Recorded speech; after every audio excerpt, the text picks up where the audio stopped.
That's your time to shine, Husky.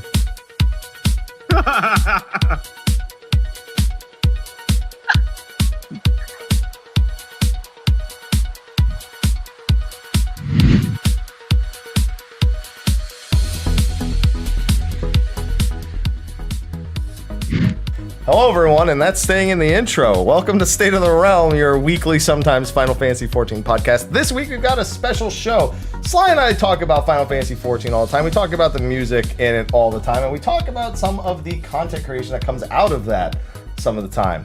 And today we have the pleasure of being joined by some of the music kings in the Final Fantasy XIV community, and they're blushing right now, so I know that we've got a good start to the show. So you don't care about me, I'm Mr. Happy. You care about Sly, he's here. How you doing, Sly? I don't care about me, I'm here. I care about you. Hi. I love you too, Happy. Just call me, say it, Sly. Hab Daddy. There you go. Hab Daddy. All right. Yeah. Okay, I didn't need the commentary after. You just okay. Anyway, and now for the actual show. We, like I said, we brought on two kings from the Final Fantasy music side. Whatever. I can't even. Sly threw me off. We got Alex and Husky here, and I'm excited. That's all you need to know. We got Alex, Moukala, and HuskyByTheGeek. Hi.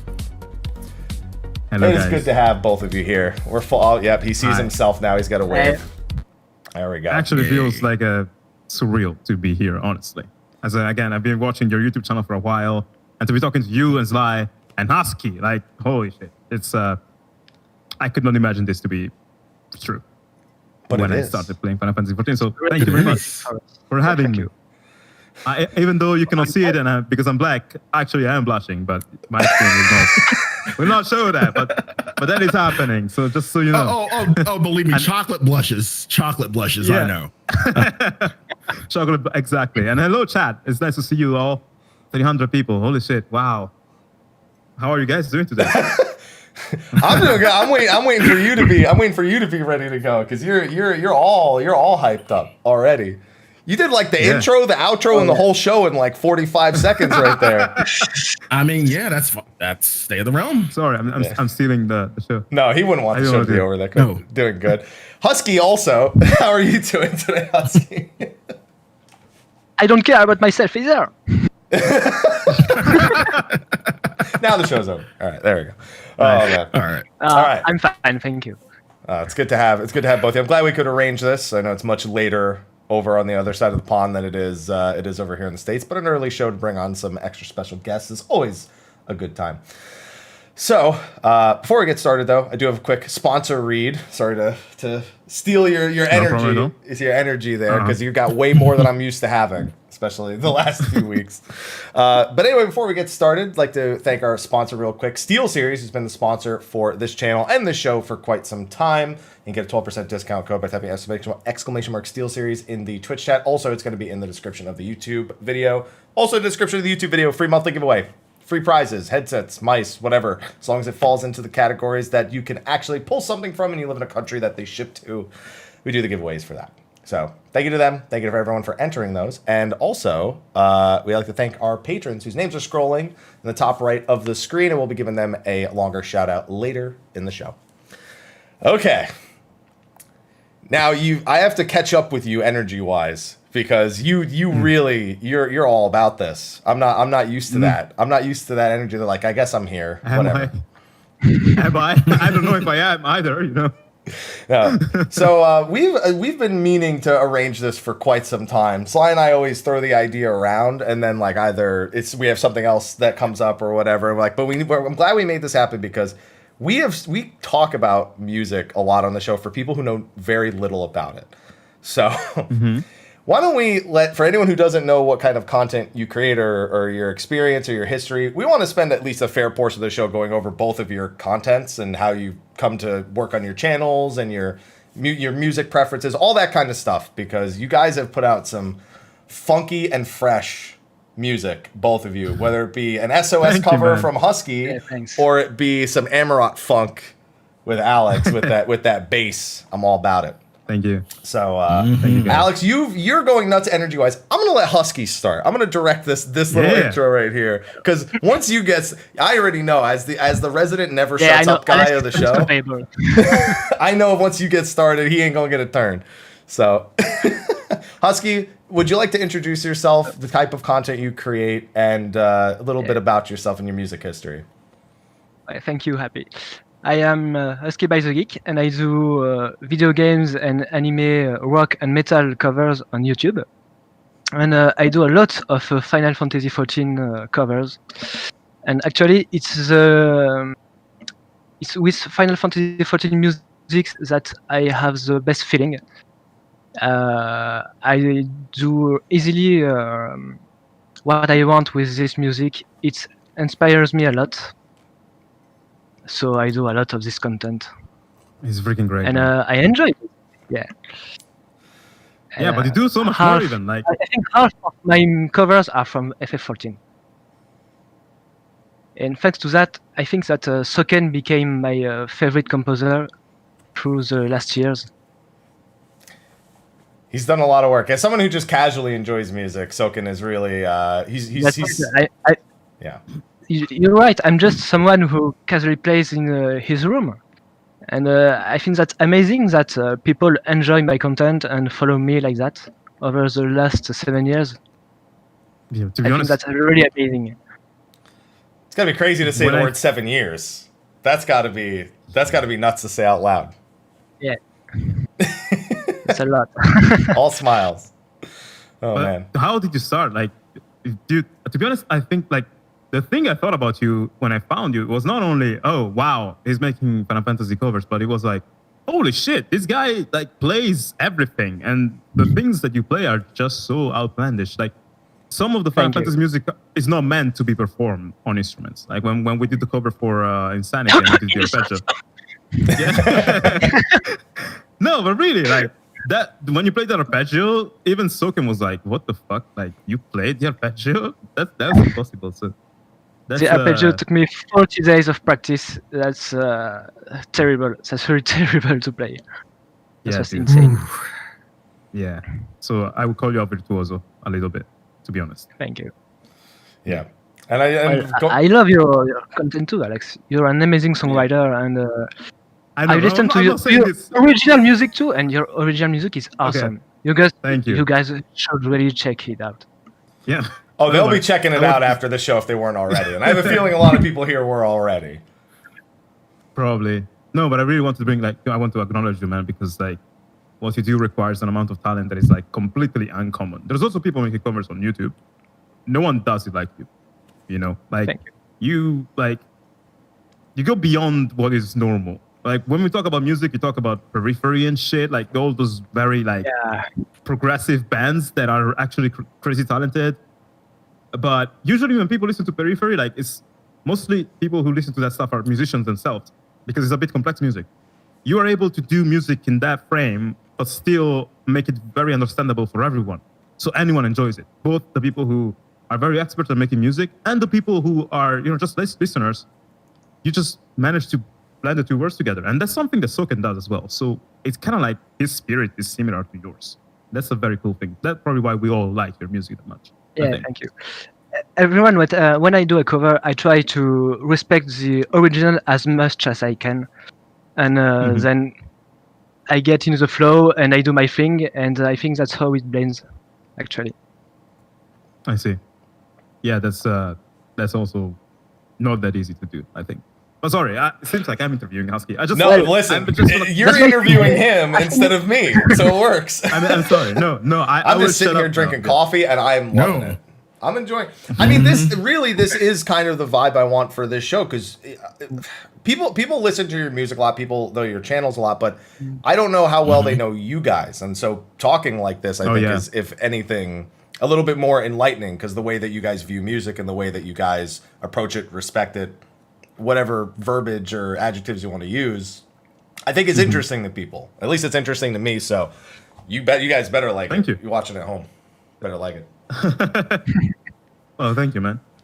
It's very nice to hear it, you know, because it's weird making music in a room or something like we do, and putting it out there on the internet and thinking that, I don't know, thousands of people heard it. It's like, it's amazing, but also you don't see the people and stuff like that. So when you interact with them on Twitch, it hits completely different.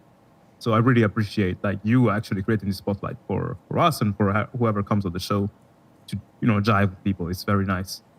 Feels like a safe, beautiful place. So thank you for that. No problem. I mean, you guys work really hard. So a place where you can still talk about your thing that you love and still be kind of chill. It's probably, I'd hope, is kind of a nice environment to just approach the topic in. Absolutely. Now, Husky. he was directing and then he stopped I'm the target himself. right now. You're gonna have to be, good. because he warned us before the show started that he's the we're both Italian. We're both, at least I'm part Italian. We will never shut up if you don't make us. It doesn't happen. So I know that him and I are on the left side of the screen, and you two are on the right side of the screen. So we need to push a little bit this way. For me, up on the stream, it's reversed, but you got to push a little bit this way to get that side talking. Oh man! And chat's loving the wholesomeness. Compliment stream, wholesome as heck. There you go. See, Very wholesome. We're all positive here. Positive people only. I have a question for Husky before we get into Alex's history and whatnot. How do you learn an instrument in 40 days? I feel like I could spend 400 days and not learn an instrument. An instrument? I didn't learn an instrument in 40 days. No, what's it called? The arpeggio. The arpeggio. Yeah, the arpeggio. Well, actually, I had something which works very well with me.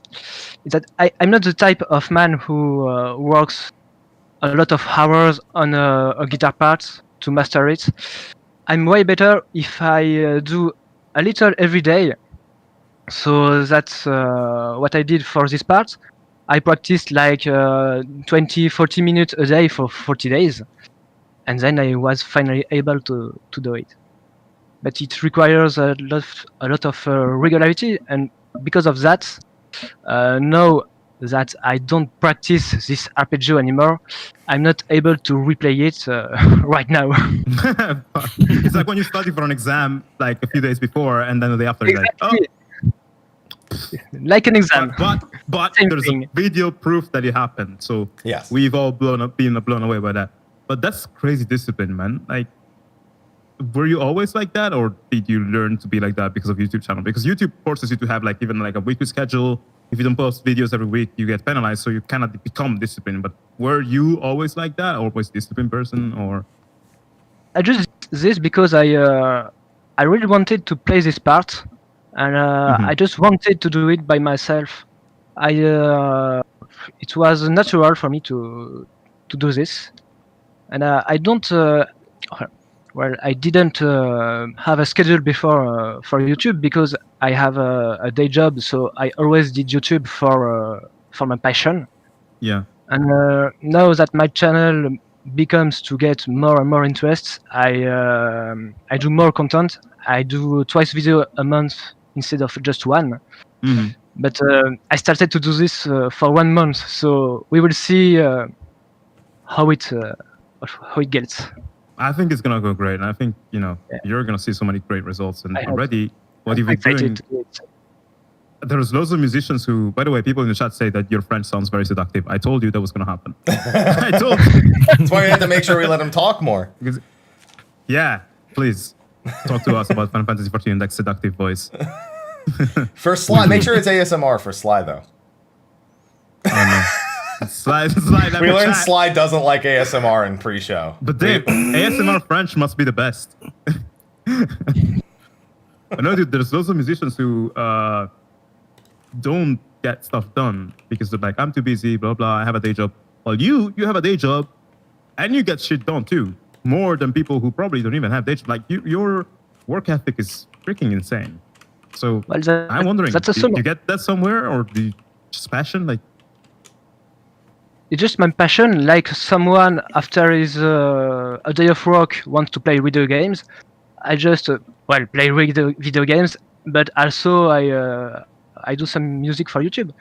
Actually, right now I'm spending almost 1 hour a day on my YouTube channel, writing music, recording. So I'm able to do a cover between 10 and 30 hours, depending on the difficulty of the music. That's pretty great. That's cool.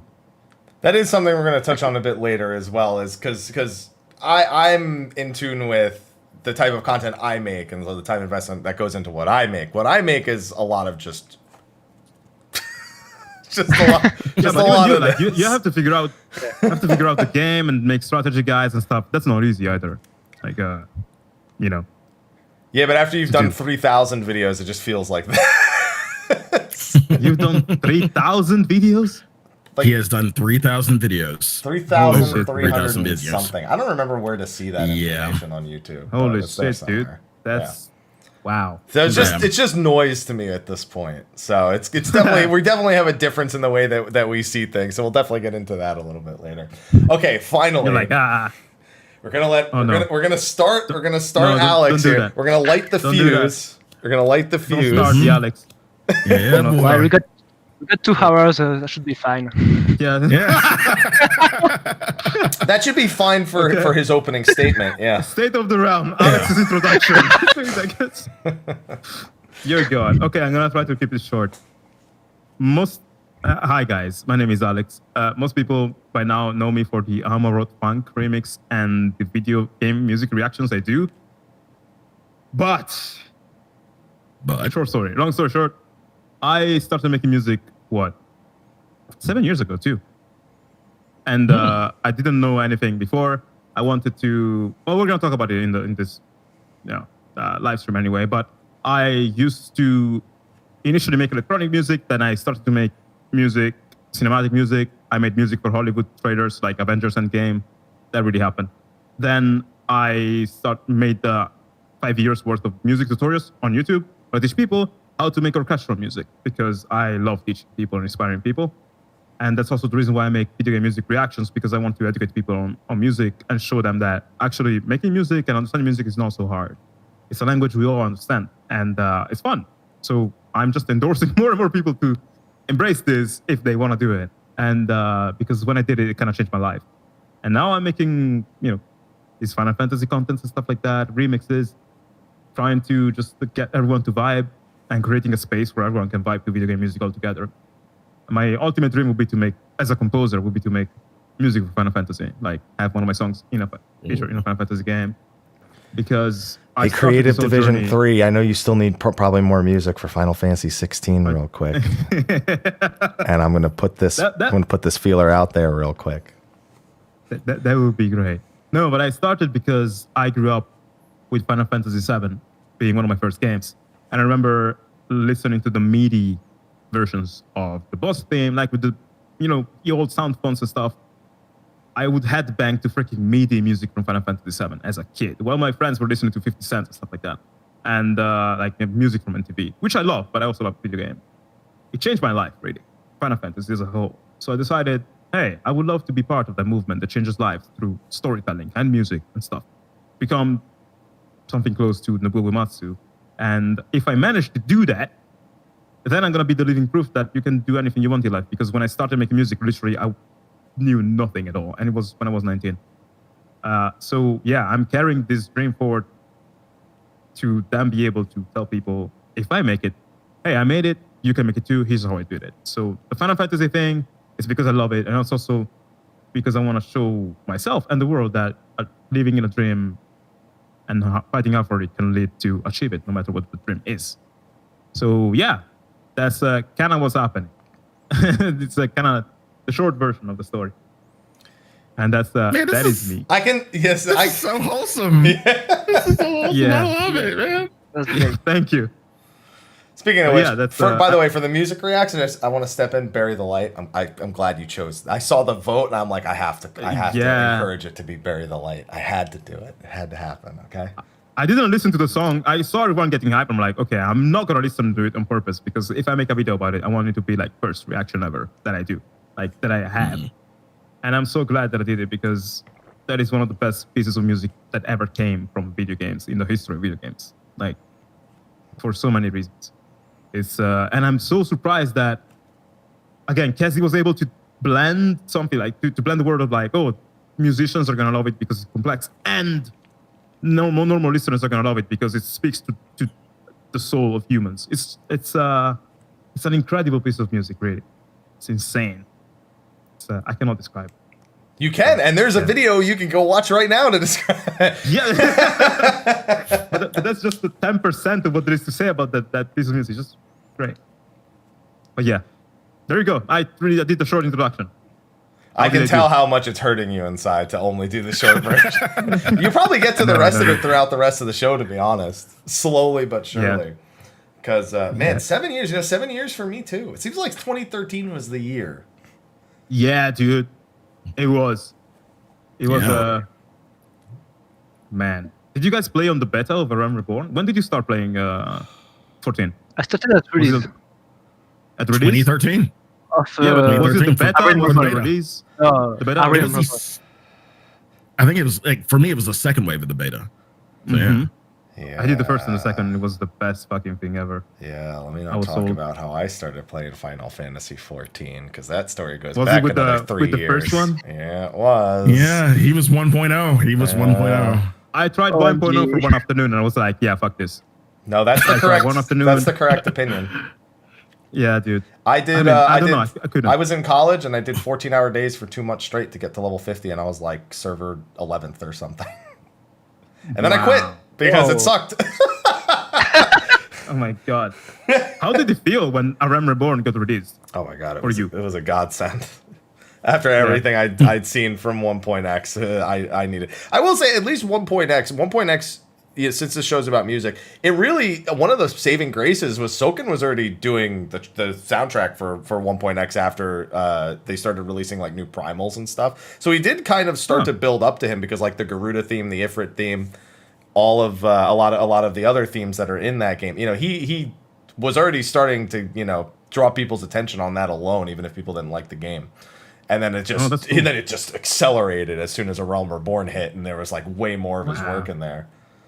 I'm so excited for 16 for this reason. It's like freaking Yoshida saved Final Fantasy like the freaking Phoenix down, you know. And also like the main like icon of Final Fantasy 15 to 16 being Phoenix. It's kind of like, you know, emblematic. I think it's like, hey, here I am to bring back the brand to life. The glory of Square Enix. I guess I don't have to ask how you feel about 15 then. No, I love 15 with a passion. But I'm talking like more globally. It was a letdown for some of the fandom. Dude, for me, I love every freaking Final Fantasy game I ever played. 13 is one of my favorites for different reasons. 14 2, blah, blah. I love them all. I cannot bring myself to hate stuff. And I always find the good stuff in things. 15 was the same. But I do recognize that it wasn't the same for everybody. Some people really hated it. Yeah. But 16, I think, dude, speaking of shit, I think we're all going to love it to death. And we're going to love it very deeply on so many levels. So yeah, that's my bet. You know, one thing you dived into that I don't think I heard from Husky. What Final Fantasy did you start with, Husky? Because he mentioned how 7 was his major inspiration with MIDI. Were you also a 7 kid, or were you a different generation? I was a Final Fantasy 9 kid, actually. Okay. And because of that, FF9 is my favorite too, and it's the Final Fantasy I have the most played.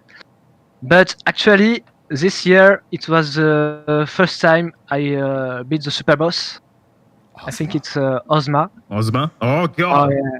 Oh, that God. was awful, No. but I did it, finally.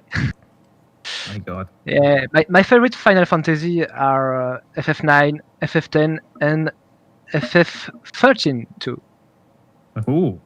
13 2 or 13? No, 13. Also, yeah, 13 Yeah, also. also. There you go. Yeah. Yeah. Okay. Yeah, man, the music in that one. What about you guys, Lai and Happy? What's your favorite? Like the first Final Fantasies for you two? Favorite or first? First. Okay. Tell us both. 6. And then favorite. 6. Okay. What's your favorite? 6, Type 0. Okay. Oh. Sly's going to be Interesting loving matchup. 16, all the blood and gore and everything. Are you probably kind of hyped for Bajda? Bajda is going to be a Type 0 madhouse, it looks like. Yes, I am, and I love it. Oh my God. The mount is General I can't remember his name. It's Bashir or something like that. It's one of the bosses from Type 0, the mount. It's in there. I'm sure chat's going to know that. Yeah. For me, first is 8. Ooh, Which is one. it's kind of cheating because so I'm actually working on a YouTube video that's actually about my history with Final Fantasy, so it's a good time to bring this up. So the first time I saw Final Fantasy, I went to my friend's house and his older brother was hogging the PlayStation because he was fighting Ruby Weapon at 7. That's the first time I ever saw Final Fantasy was Ruby Weapon of all things. I didn't know that it was 7. He just said it's Final Fantasy, so I went home and told my parents, "Can I get Final Fantasy for Christmas?" I was 7 years old or like 8 years old at the time. And then they bought me Final Fantasy 8 because I didn't give them a number, so they just bought that one. And that was the first one I owned. That was the first one I played. 6 became my favorite when I eventually got around to anthologies on the PlayStation 1. And then after I had played like 7, 9, 10, 12, it just always stayed at the top. 6. I see. 6 is going to be a lot. That is some meta that your first one was 8 because Final Fantasy 8 was the first one of every single Italian kid, except for me. I got 7. I got it because my brothers, we just got a PlayStation 1 at the time. They were into mechas and stuff, which I am too. And they saw the back cover of 7 and they thought Midgar was a mecha robot. So they're like, "Oh my God, there's a robot. Let's buy it." Yeah, don't give no more any ideas for the remake because that's going to be they're going to transform they're going to transform the canon into a full-blown robot if you give them too many ideas. Yeah. Oh God, no. But they got it for that reason, and then I loved it. They didn't that much, but I did. And then 8 was the first one to get translated in Italian in Italy. So that's the one that every Italian kid got. Oh, that's fine. So it's funny that you got it too, because you're half Italian. So there you go. Yeah, I can't speak a word of the language. I don't even want to get into that because I tried to learn it. And my school wouldn't let me because I'm of Italian heritage, and I guess they just thought I was cheating. Oh no, I need to teach you. I'm down. But I mean, if you're into food, dude, Italy is gonna be your heaven. Yeah, one day. Not now, but one day. Not now. No, don't do it now. One day. One day when it's all over, you Now I want definitely, pizza. Pizza. Yeah, I want pizza. There's way more than just pizza. No, but now, but pizza. that's what I can get here. That's Italian. That I can, Yeah, dude. Yeah. I I want an recommend you, Italian like, pizza because from what I understand, Italian pizzas actually didn't have tomato sauce originally because tomato sauce is from United States because tomatoes are from the United States. So like when the classic pizza came around, tomatoes were imported to Italy. Yeah. Oh my God, I didn't know. Yeah. Wow. Those are an American thing. But maybe they put like normal, like not sauce, but they put normal tomatoes. Yeah, maybe something like that. Like tomatoes are huge in the Italian cuisine in general. But dude, like when this is over, I can give you recommendations of where to go specifically in Italy with cities and restaurants. I'm sure Mel would want to travel too. I think Mel said she wants to go to Italy. Sorry, now, there's something. My girlfriend said she wants to go to Italy. I think. Okay. Yeah. There's something I'm curious about because it's safe to say that both of you are inspired by Soken, and we love Soken. Mm-hmm. But outside of Soken, are there any other producers out there either in or out of the gaming sphere that inspire you? Oh my God. Okay, Aski, you start. For me, it's mainly rock and punk and metal bands. I'm really influenced by Rise Against and Periphery. I think you can hear that in my music. And in video games, I'm also a lot inspired by the Mega Man music. And they have a lot of different composers. So I don't know which one to pick. But I know this type of music is really my jam. So you like rhythmic music a lot? Yeah. Rhythmic and heavy. Yes, but I'm really sensitive to melodies too. And that's why the Kingdom Hearts music with Yoko Shimomura is one of my favorite music as well. What do you think that tells about your character as a person? Like the type of like the because I think that tells a bit about who you are, like the type of music you listen to and stuff. What do you think it says about you? I don't really know. I'm a really pragmatic person, so I don't really Are you the type of person who looks like edgy and cold outside, but inside no. sweet cinnamon roll? No, not at all. No? No, I'm how to say it? I'm really introvert, so and pragmatic. Mm-hmm. So I don't Okay. know how music can influence me on this point. Okay, so for me, like, if I have to describe... Wait, no, okay. If you have to describe your music taste without Final Fantasy class, what would you say it is? Warrior? I think Warrior for you. Like, but I there's started nothing with- melodic about Warrior. I started with Warrior, and now I play No, but I Dark. mean, like, if you have to like assign a class that matches the vibe of your favorite musicians. I think that would be either Bard or Warrior. Yeah. Bardier. Okay. There you go. Yeah. Wario. Wario. Now, for me, if I had to assign a class, I would say every one of them, or Red Mage, because I like to listen to loads of music. If you go on my Spotify, you can save songs that you like, right? Yeah. I have Yeah. like 6,000 songs that I like, I actively listen to. And so to give you a few names, well, in video games, Nobuo Masashi Hamauzu is one of my favorite composers. The composer for 13 and, 7 Remake. Yoko Shimomura is great. Michael McCann, the composer for Deus Ex, is legend. Freaking legend. Let's see. Well, the composers for Xenoblade, Ace, they're good. But favorites outside of video game. Okay. Daft Punk, Madion, Hans Zimmer, Wolfpack, Periphery, Porter Robinson. I do enjoy music from lesser known artists too. There's a friend of mine called Neurotech from Slovenia. He makes like this type of like crossover between metal music, trance, and orchestra. And he also sings on top of that. It's very, very intense and weird and beautiful. And yeah, there's a lot. There's those names. Jamiroquai. If you like Persona 5 music, you should listen to Jamiroquai. Sly That's where instantly he was like... born. Yeah, exactly. So all kinds of like, I think too many artists. I love too many artists because, I don't know, I just tend to like everything. And I think the more music you listen to, the more vocabulary you have to use when you do compose. You can... Right. If you tell me, hey, write some mariachi music that has metal in it, maybe I'm going to be able to do it. Simply because I listen to so much music. So, yeah, that. If I have to pick a class, someone said, the way Alex analyzes music, you'd think he'd be a scholar. Maybe. Could be. But that's you, Probably. not necessarily your music. That's you as a person. As opposed Oh, yeah, to true. your Okay, music. if I have to do my music, I would say Red Mage because I like a bit of everything. Yeah. That's it. What about you guys? What are your favorite like bands and stuff? I and Mr. Happy. Sly, I'm you go gonna let first. No, go. Sly- Happy, you Sly go. looks No, like so, a- like, Sly looks like a... I will listen to I know it's like a anything, penguin. really. Like, I'll listen to anything, but like on stream, I tend to just go traditional house, trance, things like that. It's easy like noise, I suppose, most of the time.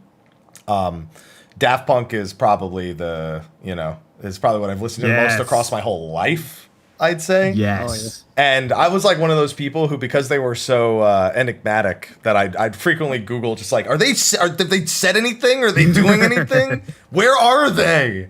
Like throughout my Yeah, entire man. childhood. So they're I'm asking probably the myself biggest ones. that now. Like after Ram, they disappeared completely. Where the fuck are they?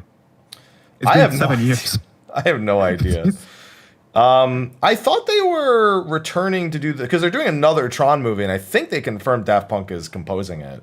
Wait, I think- really? I think so. Oh my I God, that's remember one of my- seeing that recently. That's one of my favorite soundtracks. It's so interesting. It's so different.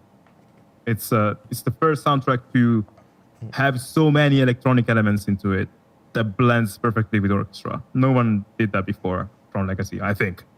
So that's visionary shit. It was beautiful. Yeah, I threw a quick Sorry, Google I'm search nerding. because I'm almost certain I heard that they were bringing Daft Punk back to compose the next Tron movie again. Because yeah, I agree. I mean, obviously, in terms of like listen to it with your friends, Derezzed kind of like trounces everything because Oh, it's really made to yeah. be like the Yeah. sound of the movie. But the rest is all like you have to take soundtracks for movies not as this is just like a bunch of licensed music that they put on the movie. It's they actually Oh, yeah. compose stuff for scenes and and certain emotions and things like that. And it's still a good listen. It's good ambient music, that entire soundtrack. So yeah, dude, some soundtracks do that. So I listen to a lot of soundtracks. I have to say some soundtracks like carry the story by themselves much better than others. If you listen to the first 3 movies of Harry Potter, especially the first 2, John Williams did such an amazing job that when you listen to the music of the first 2, you can tell exactly what is happening in the movie just by listening to the soundtrack without even the movie on the screen. For other soundtracks that are a bit more modern, that does not happen that much, but still they're amazing pieces of music. Like Adagio for Tron from Daft Punk's Tron Legacy score is freaking amazing. It's so great. But yeah, what music are you into instead, Sly? I would say you look like a pendulum guy. High energy D&B music, maybe. No? Somewhat. I'll give you that. Mm-hmm. I'll start inside gaming. Okay, outside of Final Fantasy, some of my favorite producers are Hiroshi Akubo, who did a lot of work with Ridge Racer. He does a lot of house and EDM. Yuki Kajiura, who did Dot Hack, originally did Dot Hack and then moved out into anime and like made bands. Just a god. Hell, even in anime, Yoko Kanno. Love everything that Yoko Kanno does. Who else? Shoji Meguro, of course. The SMT god, SMT persona god, Shoji Meguro. Outside gaming, let's see. It's so eclectic. It's like, I do love Daft Punk. I'm an old soul though, so I'll go even further back. James Brown,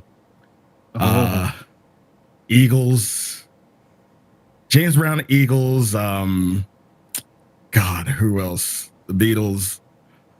Don't get me started on the Beatles, bro. I grew up in an Italian family. My family literally, I don't think I've heard any Beatles song less than 600 times because my whole childhood, every day, just on the thing. And I love the Beatles, but man, I just wanted to hear something different after all. Yeah. As far as like new stuff, like in terms of like, I guess EDM or anything, Alice in Wonderland. I do like Porter Robinson, Ellentill. Ooh, good one. Good one. God, you're actually very like broad-minded music taste. I am. Yeah, everyone here, honestly. I forget a few artists. Do you know Seven Lions? Yes. 7 Lions. Yes. Okay, that's another 7 Lions is huge on my playlist. Yeah, dude. God, who else? God, I really need to pull up my Spotify because my Spotify is like 3 days worth of music like consecutively. Yeah. God. Yeah, like just that. That's just a sample. Yeah, for me. Sorry. Yeah, sorry. No, I was just gonna say like he named a ton of things. I'm gonna name one because a lot of the times I don't educate myself a lot about like who's actually making the song. Because I remember as a kid, I'd often hear songs from artists, and a little bit more closed-minded, I'd hear that it was an artist that I'd already established that I didn't like their music, and then I'd hear the song and sort of like arrogantly like refuse to admit as just like, I'm talking about like, when I'm like 10, 11, 12 years old. Yeah, so did I. Yeah. So did I. Yeah, when I moved into my teenage years, I stopped doing that, and even to this day, I still catch myself doing it. Like I remember, Justin Bieber hit the scene, and everyone, obviously the coolest thing was they hated him. Yeah, but then I remember I heard one of his songs. I can't remember what it was, and since I was like really into like R&B and like kind of pop sounding music at the time, I heard it and I couldn't recognize his voice, and I went, "Yo, I like this song. Who is this?" And my girlfriend went, "You don't know who this is?" And I'm like, "Oh no." So I was like, "It's Justin Bieber," like and I'm like, "Really? He doesn't sound like a kid anymore?" Because I hadn't heard him in years, and I think it was what song was it? I can't remember. I don't know the names of his songs. I just know what I heard on the radio. It was like, was it called "What Do You Mean" or something? I don't remember. Oh yeah, that's a good What do production. you mean? Very. Yeah, good production. That's a good song. Yeah. Dude, that's good that you can enjoy it. You can get beyond your own ego, because I find people don't do that enough. Like people sometimes just decide, I didn't like this game, so I'm gonna hate it. And even if something good comes out of it in terms of updates, I decided I'm gonna hate it, so I'm gonna shit on it all the time. Final Fantasy 13. That's literally Final Fantasy 13's fate, in my opinion. Yeah. Because Yeah. the sequel kind of redeemed it, giving us one of the best villains ever made for that series. Than freaking M itself. We share taste in villains, I can tell also. Yeah, dude. But yeah, I would recommend you guys a couple of artists that I think everyone would love.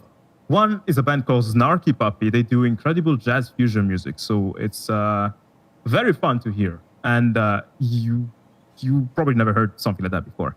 Another is Jacob Collier, who's a fucking genius. I'm just gonna not say that. Snarky Puppy and Jacob Collier would recommend to anyone here, given your music taste. But yeah, that's don't get us talking about music because then we can go on The whole forever. show is about music. What are you talking about? I thought we were Man. talking about Final Fantasy 14. Well, we are, but I said are, we'd but we're start talking with about history music. about you two, and your music tastes are a Okay. big part. I mean, that defines your channel and your individuality and whatnot. So it's an important part of understanding where inspiration comes from. When you make music, a lot of it, I feel like. When I talk to people who are interested in music, I want to know their like Sly asked, inspiration, because when I think of my content, I can name one or two things, but I wouldn't go so far as to say it was inspired by it. More so, it's just like I'd seen types of content and I was like, oh, it'd be cool to make that. So it's not as deep, What made I you suppose. start, actually? What made you start? What was the thing that made you go like, okay, Well, I had just I'm been gonna let go make from it? my job because they were downsizing, and I really like video games. Dude, It worked out. I still think you need something special in you to take it that way and be like, okay, I'm just gonna do it. Well, in high Also, school, yeah, I have some friends. in high school, we did have a computer, like a light computer science class, but it was really more about understanding different editing programs, like things like Flash, Photoshop, and whatnot. And one of them was, I remember we had to make a music video in iMovie or something for one of my classes. Wow. Yeah. And I remember I made one to a Kingdom Hearts track, I remember. So I spent a lot of time on that, and that was fun. So we had to like film things for it too. Like we couldn't just rip stuff off the internet and like mash it together like a music video. We actually had to like get our classmates like film scenes for it or dance routines and things like that too. Wow. So I remember doing that, and it was a lot of fun. And then I also worked on yearbook, and I had to do yearbook video and stuff. So I just did a lot of editing in that class. So I look back on that class. I actually remember I sent a Facebook message to my teacher for that class a few years back saying, hey, this is the class that probably pushed me to that, because I didn't really know anything about that prior to that class. Wish I learned some programming in it, but I'll take what I got. I at least apply it to my current way of making a living. Well, we all have to thank your school then for your amazing videos and Yeah, not college though. That shit was a waste of money. Okay. That education What- hasn't done jack shit for me. My high school education did more for me than my college Wait, education did. what did you study in college? Game design. Oh, okay. Wow. So that's like you would like to that's one of your dreams, like making a game. Yeah, it was. Dude, here's the don't thing. say I went was, to, dude. no. That So I can say still it was. I say it was. So I went to a tech college that had game design as a major, not a game design college, which was the mistake. And I met what the average gamer thinks goes into making a game, and I hate people now. I would never recommend ever if you want to learn game design, teach it to yourself or go to a college that's designed for it, or do both. Because I went into a programming class. We were literally being tasked with making our own games. Like that was the whole point. It was like, okay, you've done C++, you've done Python, you've done Java, whatever. You've worked in Flash, you've worked in Unity, whatever it is you're working. Make something. And somebody was like, what if I don't want to program? I'm like, what the fuck are you doing here? Go write a fanfic online or something and turn it into a video game. I don't know. Nice. Interesting. Well, thank God that you still got your YouTube channel and Twitch. And I think maybe by yourself, you're going to find that way and you're eventually going to develop games or, like you have a big brand. I think if you develop a game, those people will be interested in that simply because you're Mr. Happy. You're our boy. No, he's my boy, Blue. Sly's my boy. He's the Sly, how did you start? Like, what's your content creator story? How did you start? Well, before I why? started streaming, why? Yeah. Before I started streaming, when I was actually working in the office and everything, when I came home, I would, either play, and this was when I was actually playing FPSs. I would, get on with my friends, play some Halo because I was really big into Halo, especially back in college. And then once we finished, I would just watch Twitch. because Switch was just first starting out at the time. And it's like, oh fuck, I could do this. I mean, but I didn't have the technology, but like, what's up? Fuck, I would love to do this. This shit looks fun. And lo and behold, PS4 came out. The whole, hey, you can stream on Twitch if you get the camera and everything, and yeah, you can do that. Like, bet. So I got a PS4 and started, doing it. And it was fun. Cool, it felt at home. It was just like people, it's like having your friends over after school and, talking shit and playing video games. That's what it felt like. And that's what it still feels like to me. It's amazing. That's cool, dude. Like, I really commend you guys for having that spirit of being like, just, hey, okay, I'm going to try it, I have so many friends and people who write me all the time. Hey, Alex, I want to be like you. I want to be a musician. I want to be this, I want to be that, YouTuber, streamer. How can I do it? Just do it. Yeah, yes, but I think the same. Just do it. Yes, but the classic yes, but.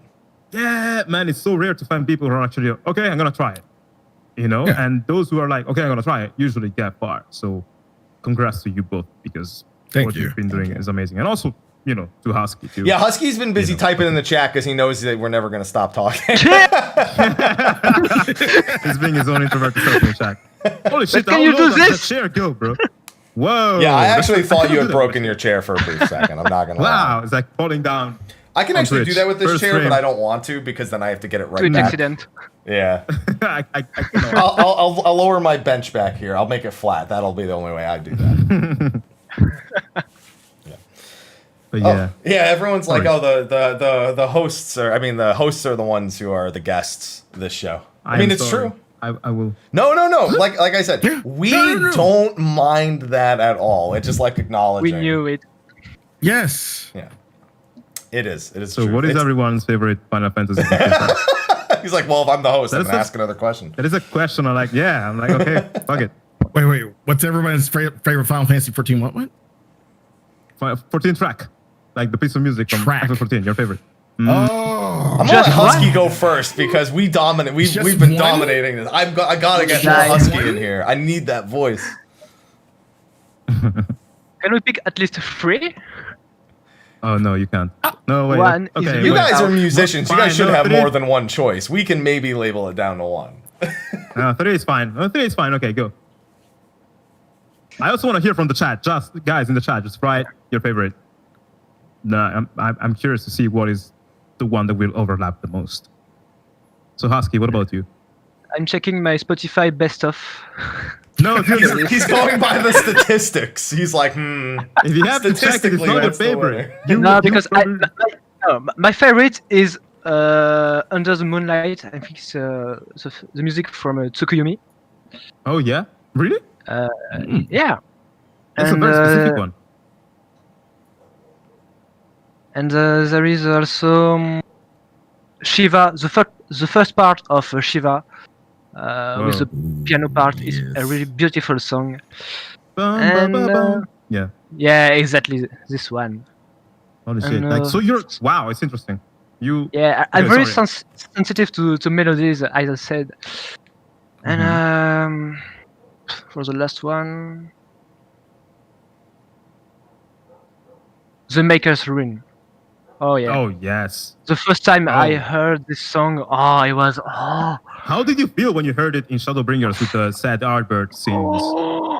I was like, oh yes, we will hear this thing, the whole expansion. I was so happy.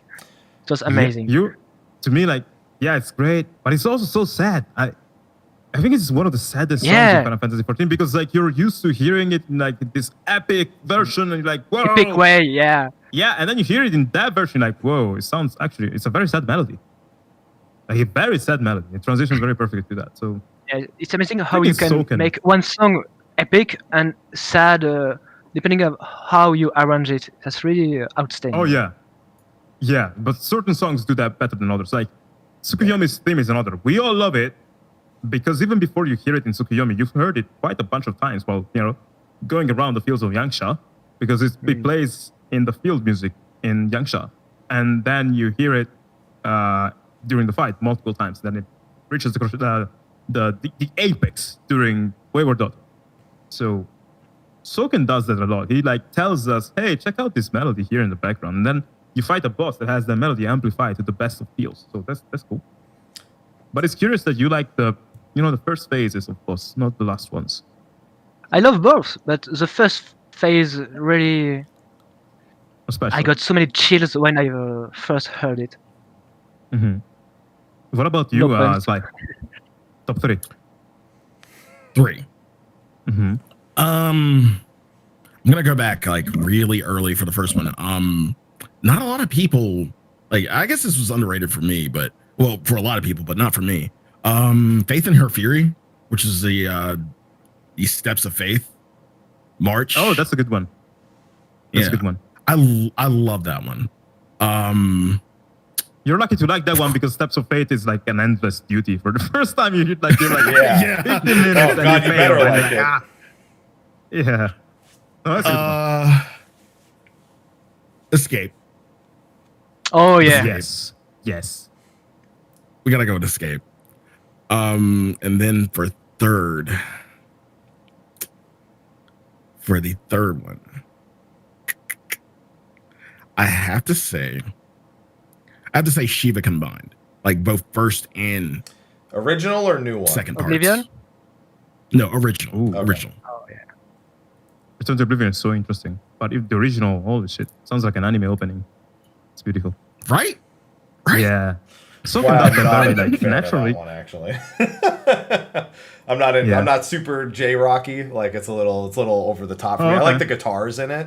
I like the sound of the guitar. Mm-hmm. Like I could do like an instrumental of it, but the vocals are a little too anime for me.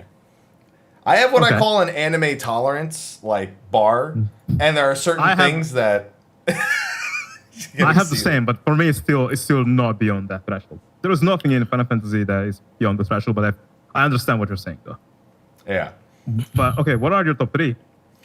Happy. Mm-hmm. So I'm gonna leave 5.3 out because it cheats with To the Edge. I have to leave it out, or it's too easy. Yeah? I've listened to it so many times I can't. But whether it be covers or remixes or the original, it's unfair to even include it. So consider that the honorary 4th.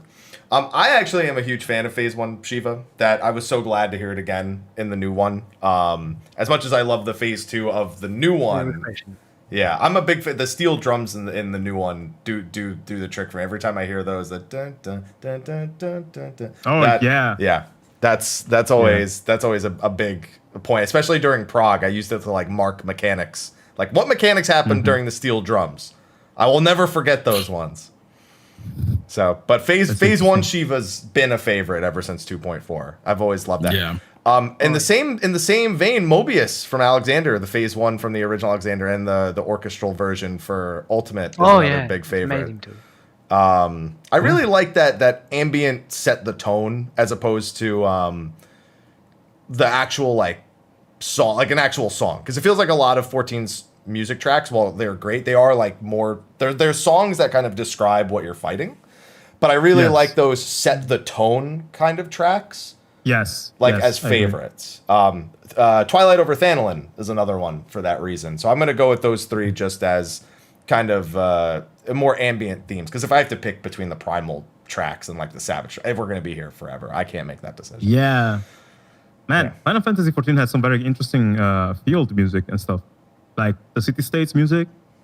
Freaking Ul'dah. What's it called? I forgot. The one at night, like Sultan sleeping or something, but one during the day, I don't remember. But the day music in Ul'dah is heavily inspired by Star Wars, by John Williams. The day music in Gridania sounds to me like it was heavily inspired by Lord of the Rings. And Limsa no Minsa, I don't know what's inspired by. But it's so interesting to hear all the different inspirations Soken can, assimilate from and create these amazing pieces of music. He's very capable and versatile. And the orchestrations are very, very nicely done. For me, my top 3, one is definitely Shadowbringers. The road that we walk, the one with Jason Charles Miller. Insatiable? the main theme. Of Oh, Shadowbringers. okay, Yeah. That because incredible orchestration, very interesting distorted vocals. Like, not only the song is cool, but also the instruments they used are so particular. Even the choir, like Riding Home, it's a choir made only of men. There's no female vocals in the choir, and it kind of makes it sound darker like that. And it's a very interesting stylistic choice. Normally, you would have a choir with everybody, but yeah, that sounds kind of like the God of War main theme on PS4 for the men. But yeah, that second favorite track, I'm around, I think, Neath Dark Waters, probably, for the melody. It also sounds like a Shoji Meguro track in a way because of the piano chord progressions.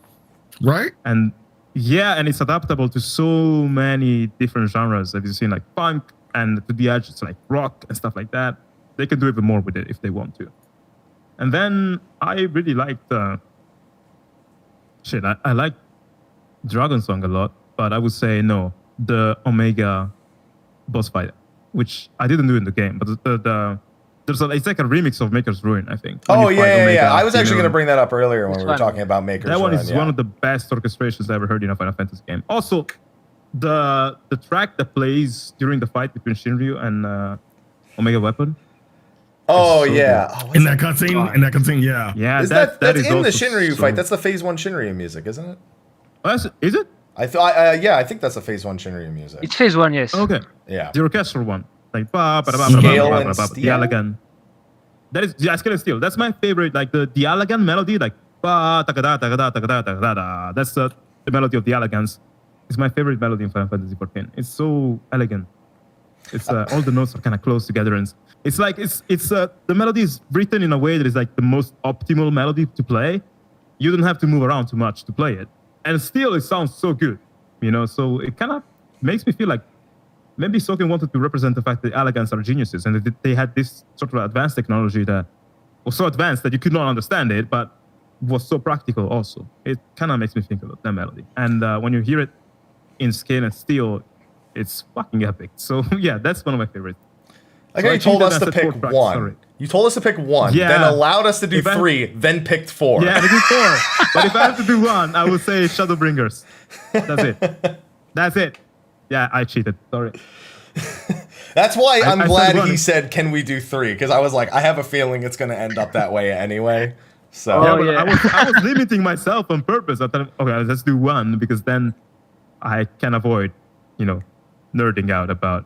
Yeah, I guess that's true. That's the whole point of the show. That's why we are here. I know. Anyway, but we're here for you too, Husky, and for Happy and Sly. It's not only just me and we're here every week. No one's here for us. You're here for us because you're obligated as guests at this point. Once you said yes, you're here for us. Now they're here for you. People come back every week for a reason, and I think it's because of you guys. Oh yeah. Well, now they're going to come back every week and be like, so when are they coming back on the show? So what's the plan with that? When are those two coming back on? There we go. Nobody ever asked when we're coming back on. Someone asked a cool question in the chat. I wonder what song is the worst in Final Fantasy. What is your take, guys? Worst? The song you hate. Yeah, the one that you hate the most. I have an answer, and it's so easy.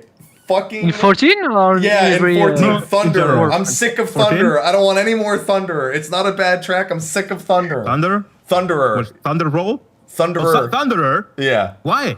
I've heard it too much. I'm done. They use it. I can't. I'm tired of Thunderer. I can't do it anymore. I did 2 months when the game came out in Twintania. You got to remember that I did Twintania on A Realm Reborn launch, and it took 2 months of that fight being bugged and broken. That song is I love. On the flip side, I love Calamity Unbound, which is the generic boss music in Coil. I love Calamity Unbound, but I can't do Thunderer anymore. Can't do it. What about you, Husky? What's your least favorite song in Final Fantasy? In general, it's hard, right? I can't fight it. It's really hard. I should pick a game. I think the game where I like the least the music is I know, the battle music from FF10-2. Oh yeah. No, I didn't like it. No. Yeah. 10-2's got some good music. Yeah, I kind of. I think it's because I didn't like the game, and having to hear this music in a game I didn't like made me dislike it. I think. Well, I think also it came 10-2's music was so different from anything that came before. Yeah, that was also. the first game in the saga where you're like, holy shit, this is different. And some people loved it, some people hated it. I loved it. I didn't felt playing a Final Fantasy, but mostly because of the music. It didn't have the Final Fantasy music atmosphere. Yeah, it did It was not. really It did hard not. for me It was to the, get it into was the it, first but one that didn't. But for me, I don't know. I understand you. Actually, my answer is not the song I like the least because it's hard for me to not like things. That's my thing. It's hard. That's probably why I'm always positive everywhere. I don't not like things. It's not something I do. But the song that, guys, when you see something that is like ugly or like bad to look at, but you cannot look away. It's like, oh, it's ugly. I cannot. Yeah, that's how I There's a feel song when in I watch Final the Fantasy. YouTube channel. Ever watch the Pimple Popper YouTube channel? Yeah, it's Pimple like Popper? that. Yeah, she's a dermatologist who uploads her surgeries, and it's. Oh, there you go. Yeah, Yeah, stuff the like this. Roma. Yeah. I haven't watched it, but I can understand what you're saying. Yeah. There's a song in FF10 that makes me feel that way. It's called, I think, Anxiety or something, which says something. And it plays in the Bevel secret dungeon, and it's fucking creepy. Like, it's really creepy sound design, creepy melodies, and if you listen to it in the dark, you're probably gonna shit yourself. But I cannot resist the urge of listening to it sometimes. But it's like definitely, gives me the creeps. And that one. But it's a good piece of music, but it's the scary one that I'm like, What about you, Sly? What's your least favorite song in Final Fantasy? Least favorite song. in Least Final Fantasy. favorite, Again, yeah. you put me on the spot. Like, it's hard for me to. I'm not the one who asked you this. I think someone in the chat asked that question before. Yeah, chat's also hopped on Good King Moggle Mog and Titania as ones they don't. as Oh ones yeah, that- I get that. I was Anna Banana asked this question. Anna Banana, I thank you for the fucks with question. Titania. Fa la la la la la la. So I fucks with Titania. La, la, la, la, Leave her la. alone. Leave her alone. She did nothing wrong. Yeah. I mean, Good King Moggle is easy to say. I mean, it's. But when you hear Koji Fox do it, it just gives it new life. That's one way to even put know it. Koji Yeah. Fox did Good King go Mog? Yeah, he did it at the first fan fest. Yeah, right? he at the very first Oh my FanFest God. concert, he was grabbing the different hats for the different Moogles and doing their voices. that Yeah, Oh, nice. guy has such character. I love him. Incredible. he was sweating. He's hype. Hype man. God, I really can't say least favorite. But of all series, it doesn't have to be 14. It can be anything. That makes it harder. You can say One Winged Angel. The chat is gonna like destroy you. Honestly, though, hot take. Hot take. I'm the one who loves everything. Here we go. No, but I do believe Caius Ballad's final boss fight, theme is better than One Winged Angel. I feel that way. It's called the Pledge of Chaos or something. That one.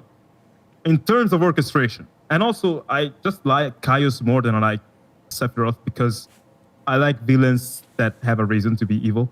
Sephiroth is just Sephiroth, and he has his reason is not relatable as a human being. Well, Caius, I'm like, when you hear about his backstory, I'm not gonna spoil anything for anyone, but you're gonna feel that, and you're gonna. Sephiroth is amazing, by the way, but Caius really, I felt it on a human level, and the music also is very tragic. Well, Sephiroth's music, the Latin lyrics essentially say Sephiroth is fucking angry, he's coming here to kill you.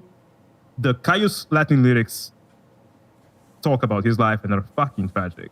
And also the orchestration is so much more rich, I think. Although One Winged Angel is a fucking masterpiece as well. I'm not saying it's not, but there's, There's layers. That other piece. Yeah. For me personally, then, it's just a hot take. It just happened that it was used on one of the most popular Final Fantasy games. So there's that. I think I got it. Mm-hmm. It's not that I hate it. It just gets you so much. Because there are so many comedic moments in 14. Papaya. Yep. Yeah. It just gets used. Like, it's not that I hate the track. It just gets overused, I think. Yeah, a little In bit. really lighthearted or comedic moments. Papaya. I'm waiting for them to use it in a In a appropriate raid. moment. like freaking Horsefont papaya. That would be no, that would be. He'll be like a smile better suits a hero. Papaya. Yeah. Papaya. I would probably laugh, like crazy at that. That's Harshavon would probably approve. I feel like he's a papaya kind of guy. Yeah, that absolutely. But yeah, I don't mean to like diss One Winged Angel. I think that is a freaking masterpiece. I'm just saying people should also learn to appreciate that more masterpiece came out of this saga in terms of like final boss music.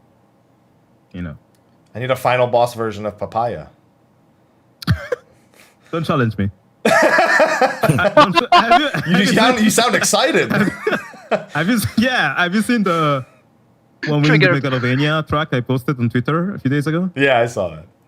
Yeah, so I can do Papaya. One Winged Papaya. One Winged Papaya. Papaya.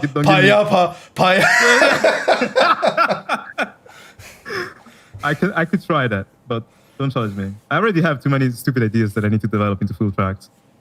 I have the problem. I do stupid ideas like that, and then people are like, "Oh my god, please make a full version." Wait, I feel compelled. Is somebody dissing Hip Hop the Chocobo from Final Fantasy VII Remake? Hold on now. You can't... No. Somebody in chat mentioned Hip Hop Chocobo theme from 15. Do they mean Hip Hop the Chocobo from 7? No, that someone's awesome. You don't diss Hip Hop the Chocobo. Yeah, you don't. We cannot do that. It's illegal. Don't do that.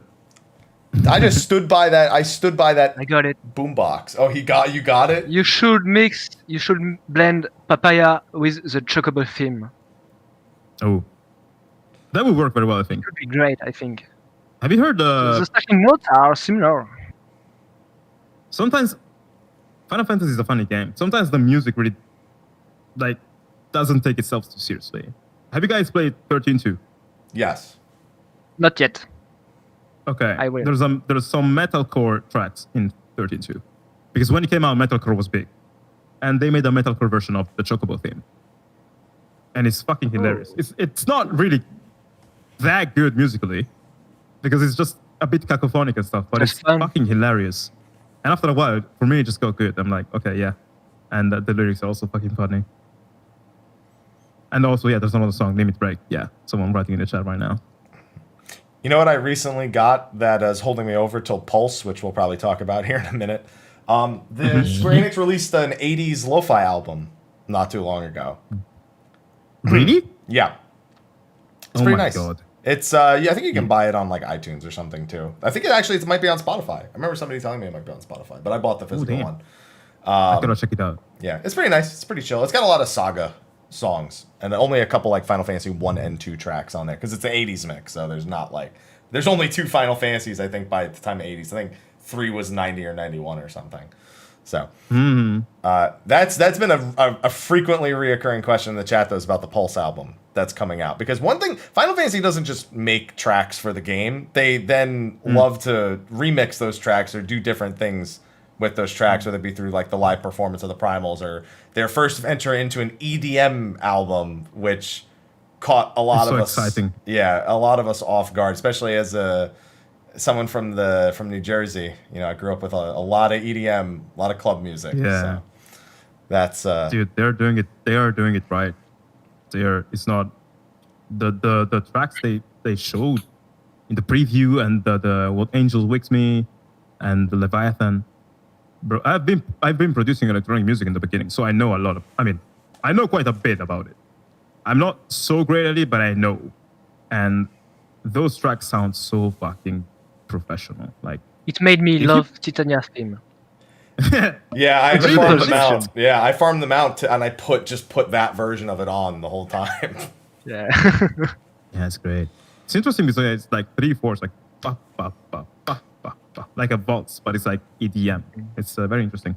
But yeah, if you send these tracks to someone that doesn't know Final Fantasy, they're gonna believe that they're from a very big DJ or something, because it's at that level. Well, it's Final Fantasy music gone EDM. I love that. Yeah, and I'm very hyped for the album. I think the composers, I don't think they've done anything else for. They're like interns. They're like new-ish, or they're like operating under Soken's tutelage at this point for this album. So he's kind of trying to, I don't know, not pass the reins, but passes knowledge But I'm to quite another sure. generation. I'm quite sure that they must be.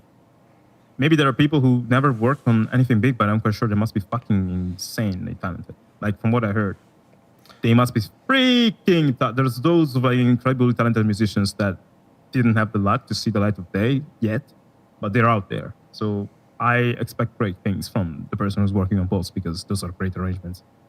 Very good. Now we've Also only the gotten composer for. Sorry. No, I was gonna say I was gonna start to ask for favorites from the Pulse because we've only heard previews of Pulse so far, other than 2 songs. So there's an excitement factor, but now I want to know what you were gonna say. Every word that comes out of your mouth is more interesting than the words coming out of my mouth. No, this it's show. not true. So I want you not. to finish every thought. I want you and Husky to finish every thought and just blurt every thought out. No, because we were talking about EDM music. I was just saying the composer for Final Fantasy XI, Naoshi Mizuta. If you guys should follow him on Twitter because sometimes he publishes these snippets of music that he makes, and it's like electronic music, and it sounds so good. Like it's like he has a way to write electronic music that's just different. Have you heard his remix of his Final Fantasy XI track that he did for Dissidia NT? Mercenaries Delight remix that he did. It's full EDM. I had on Dissidia? Dissidia NT, yeah. Yeah, it was for Yeah. their 4th anniversary. The game's dead now, but it was like last year around No, this time. no. But I mean, the song, I played Dissidia NT, but the song was in Dissidia originally, or did they add it? No. So it's a Final Fantasy XI track called Mercenaries Delight. It is I believe, the combat theme for the Treasures of Aht-Urgan expansion. Yeah, and but the remix, did they add and he in remixed it and they after? put it in Dissidia NT. And yes, you can find it. Yeah. So I need to check it out. yeah, it's pure EDM right from him, and it's really good. It's a pretty good theme. Yeah, when you think that guy, like, he wrote orchestral music for Final Fantasy XI. Yep. He wrote some funky music for, like, Final Fantasy 13-2 has a battle theme called Run.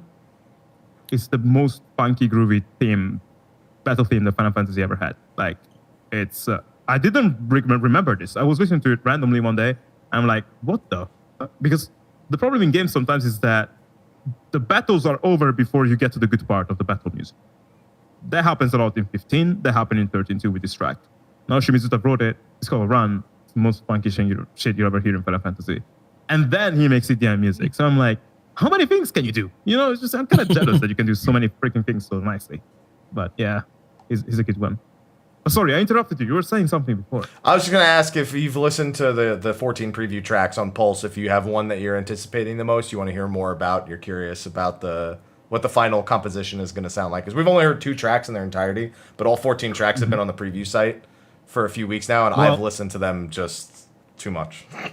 I think my answer is going to be the answer of everyone. Amarot. Like, Neath Dark Waters remix is probably the one I'm most happy about. Because that melody works with everything. And also, Equilibrium, I think, sounded very interesting. So, those 2 for me. Mine are Equilibrium 2, and Leviathan. For the Oh, yeah, that's a good one. It's a really good That's one. a good one. And it's not a musical genre I listen to a lot, but I really love these remixes. They are really amazing, and I think it might introduce me to this genre. Oh, I need to send you some music. Oh, I'll send you some artists. I will do that. I'll take care of you. What about you, Zai? Your favorite tracks from Pulse so far? Amarat, Equilibrium.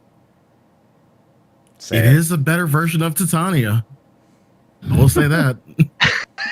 It's like glitch it is hop. A better version. It's pretty nice. I like it's like glitch hop. Yeah.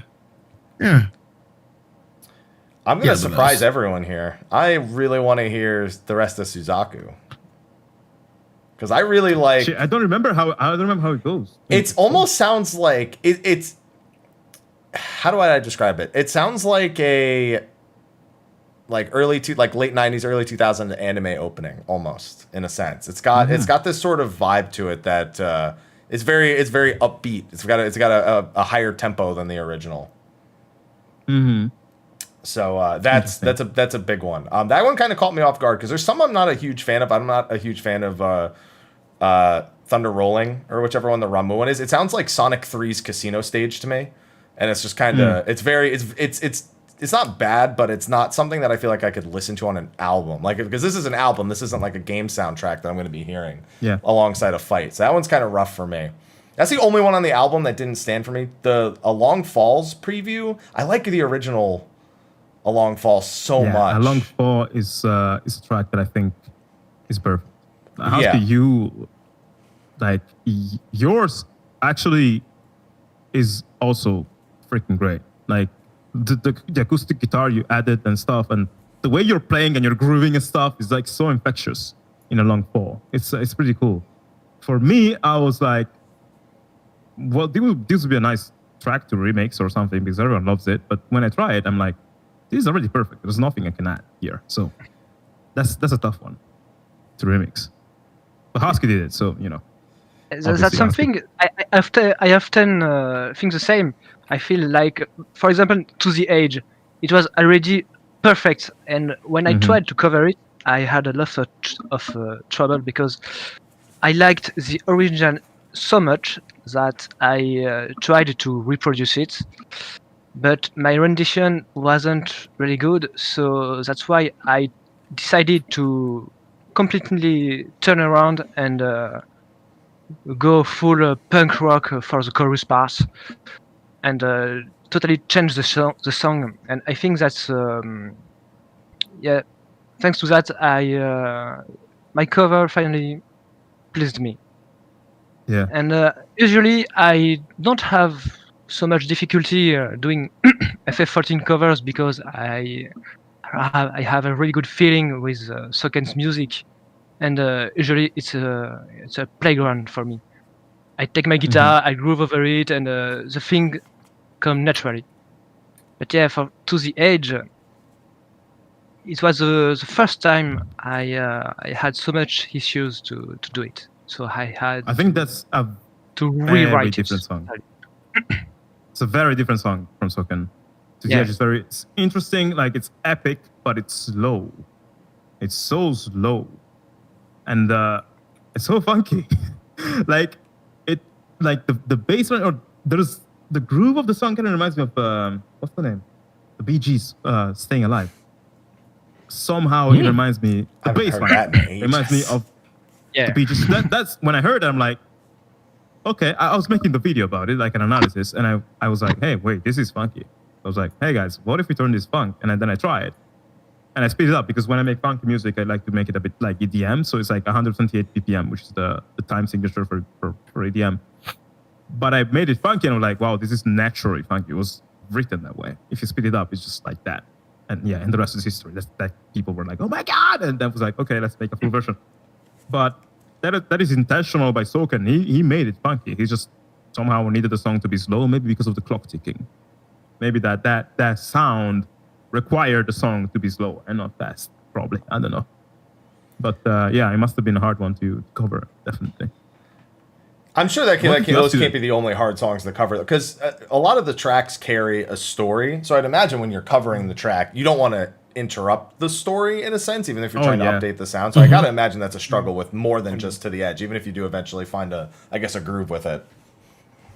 Absolutely, especially vocal songs. Like if you make a cover of vocal songs, but you have to remove the vocals because I don't know, you're not a singer like me and Husky are not. Yeah. It's hard, because some people feel like something is missing. That's probably the reason why the Primal's boss fights themes are among the most popular songs in Final Fantasy XIV. Is because they have vocals, and vocals in songs they make the song feel human. You can relate to them way more, like psychologically. So we're more drawn to normally vocal music. I'm not, but I'm weird. I like instrumental music more. Normally people like vocal music more. So yeah, that can explain. Oh yeah, someone is telling me about the Ravana vocals, like Vigilo Sykes. Yes. Blood trickling down my followers. Nice performance. Wow. We all love the throat singing. Yeah. I really like the throats. I actually do really like when he says blood trickling down to Hydaelyn. I actually love those lines there, but I can't listen to it. Like when it's in the fight, that's one of those songs like when it's in the fight, I'm like, got it. But when I'm not, it's like just pretty funny. Did I tell you guys the story? Like I did probably tell you the story of how I learned to embrace my love for video game music, because I do listen to it normally, even when I was a kid, essentially. Wait, do you want to hear the story?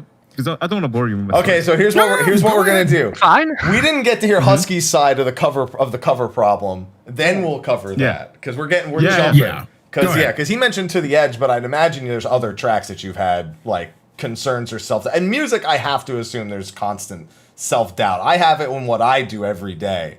So you're your own biggest critic, I'd have to imagine in this case. So what is there another track from beforehand, Husky, that's given you trouble like To the Edge? Let me think for it for a second. Guys, we'll get the story. We gotta finish the first thing we were doing. You get it. Don't worry. Let me check it out. I don't think To the the was Edge, Husky's. the more To the Edge is the more recent one. So. Husky's a genius. Dude, when I heard that freaking Innocence arpeggio, I was like, okay, I give up. Husky's a fucking genius. There's nothing to do. No, man. He sent me the files. It's like, hey, we want to do a cover about this song. I'm like, yeah, sure, man, fuck, let's do it. And then he sent me the file. I'm like, no way. Innocence really was hard just because of the arpeggio, but writing the cover was not a problem. I had the structure in mind already when I did it. I think Seiryu music was really hard to do back then. Which one? And Seiryu, the last primal from Stormblood. Oh, okay. Yeah. That's one of the. I felt like that was one of the less expression, like one that leaned on. I feel like almost every like final encounter has that second part. No, even the second part for me, because he's kind of like a reigning warlord, so it kind of goes for that feel where it's just like it just has that sort of triumph, I suppose, to it. I felt the same way about Zervan because they're both supposed to be like war gods or like warlords or like that's kind of the way that they operate. But they're also entirely instrumental, so I feel like they're. I don't know. I'm surprised because as someone who doesn't do music, because I figured it being only instrumental might make it easier to move it around without having any vocals. I'm surprised to hear that. Man. But I don't know music, so I don't. Was Seiryu a optional primal? Yes. Yeah, all the four lords kind of are. I haven't done that. Yeah, all the four lords were optional. Yeah. The animals from Stormblood were optional, I guess. Man, I missed so many things because that's why that Suzaku I don't remix. Have time to... That's the Suzaku remix. That's a big one. You gotta give that. You missed the raids. Yeah, Suzaku and Byakko both have excellent themes, and then I like Seiryu's, but it's less I heard the expressive. song, but I didn't play the fight. The fight is you're lucky. You're lucky. Listen, you can skip it now. The normal version is beautiful. Right? The extreme one was. Yeah. It's easier to farm now. Don't worry. You can just skip that air phase altogether. You skip the really good music in the process, but you know. No, that's what I do though. Usually, I in the beginning I tried to like do things as they came out, but then it transpired to me that I couldn't do it personally. Lack of time and stuff like that. Because I want to play so many games, and I also have the music career taking time and blah, social life, all the things. So I decided to do the thing where I wait, and then when the content gets like nerfed, I do it after. So it's a bit lame, but I'm doing stuff later. Hey man, you gotta mostly just play for the story. You gotta live your life, man. You gotta enjoy things as you can, how you can. Absolutely. But yeah, so the story of how I learned to embrace video game music, if you can want to hear it. When I was a young kid, again, I listened to freaking FFXIV music with MIDI sound phones and headbanged to that. Do you guys remember the MP3 readers without a screen? Did you have one? Like the MP3 players? Okay. Oh, yes. Which one? MP3 player, like the random MP3 player, like a Zoom? Before we listen to music on phones. Are you talking about the iPod? Yeah, like physical MP3 players, like Zune, whatever they're called. I don't remember. Like a shuffle? Yeah. Like yes, an iPod shuffle? Oh, like a pen drive. Okay. Yeah. Nanos, like iPod Nanos and stuff. They're like, okay. Mm-hmm. Yeah, something like that. Not even iPod Nanos, even before that. Simple MP3 players with a button to go forward like next song, previous song, physical. You carry them around, you put like your headphones. I had one of those. I listened to all kinds of music. Music that, commercial music from MTV or something. And Kingdom Hearts 2 soundtracks, Final Fantasy 10, blah, blah, 9, 8. And so essentially, when I was a kid, I was 14, I listened to music all the fucking time. And I listened to video game music a lot. I was a bit ashamed of it because I knew nobody who did that. There was no Silver Gunner or Dude, Where Is My Spoon and those channels on YouTube. YouTube was not a thing yet in that sense. But I listened to those soundtracks and I put them on my MP3 player and I would listen to them around. But sometimes in school, my friends were like, hey, Alex, can I listen to your MP3 player to check out what is your music taste? And I'm like, oh shit, I would like hyperventilate. I'm like, okay, yeah, give me a second. And I would just, because there was no screen, I put the Final Fantasy songs at the end, at the bottom list of the songs. And when they asked me to play my MP3 player, I would go to the first song. So you had like 40 songs that were completely normal. And then when you reach the dark depths of my MP3 player, there was all the nerdy Final Fantasy stuff. And I remember I would lend them my MP3 player and I would just, after like 10 to 20 minutes, I'd be like, okay, give me back because, you know, I want it back. Because I knew the Final Fantasy songs were coming. So I was very ashamed of it. I was 14. And I grew up, I bought some headphones like these. And one day I was listening to Final Fantasy music, the CDR Battle on the Big Bridge, like the remix from the CDR. And I was going up on the bus. There were so many people, they were pushing and stuff. And essentially my headphones dropped to the ground because everyone was pushing me. There was like, I don't know, back students. And in that moment, I realized just how fucking loud my new headphones were. Because as soon as they touched the ground, the entire fucking bus heard the big trumpets playing the from the Battle on the Bridge. Everyone in the bus, because they were so loud when you took them off. And next to me was the crush I had. The girl that was waiting for the bus at the same station I was waiting for, that I spent years trying to find the ways to talk to her, never found the courage to do it. Our first interaction, our first long eye contact session was because she was fucking confused by the trumpets coming out of my headphones. And I was looking at her, she was looking at me.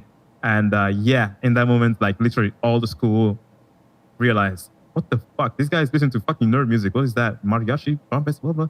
And the only thing I could do was to embrace it. So after that day, I was like, fuck it. Yeah, I listen to video game music. It's fucking amazing. And yeah, but that was like one of the most shame-filled moments of my mic is acting up. Doesn't sound like it's acting up to me. No? Okay. That sounds fun to me. The most shame moments as a teenager in terms of music. But then I was like, why am I even, ashamed of that? That's fucking music. And after that, I was like, fuck it. Final Fantasy 13 on my headphones, blast full volume, and that's it. But yeah, that's the story of how I learned to embrace it, just by being like thrown into it. Never talked to that girl. Yeah. Can I give you the opposite story? Like this is like this is complete opposite, and it's when this is adult slice, so recent, I guess. I've kind of learned to let my freak flag fly easily, especially out and about. I just don't give a damn. This was at the time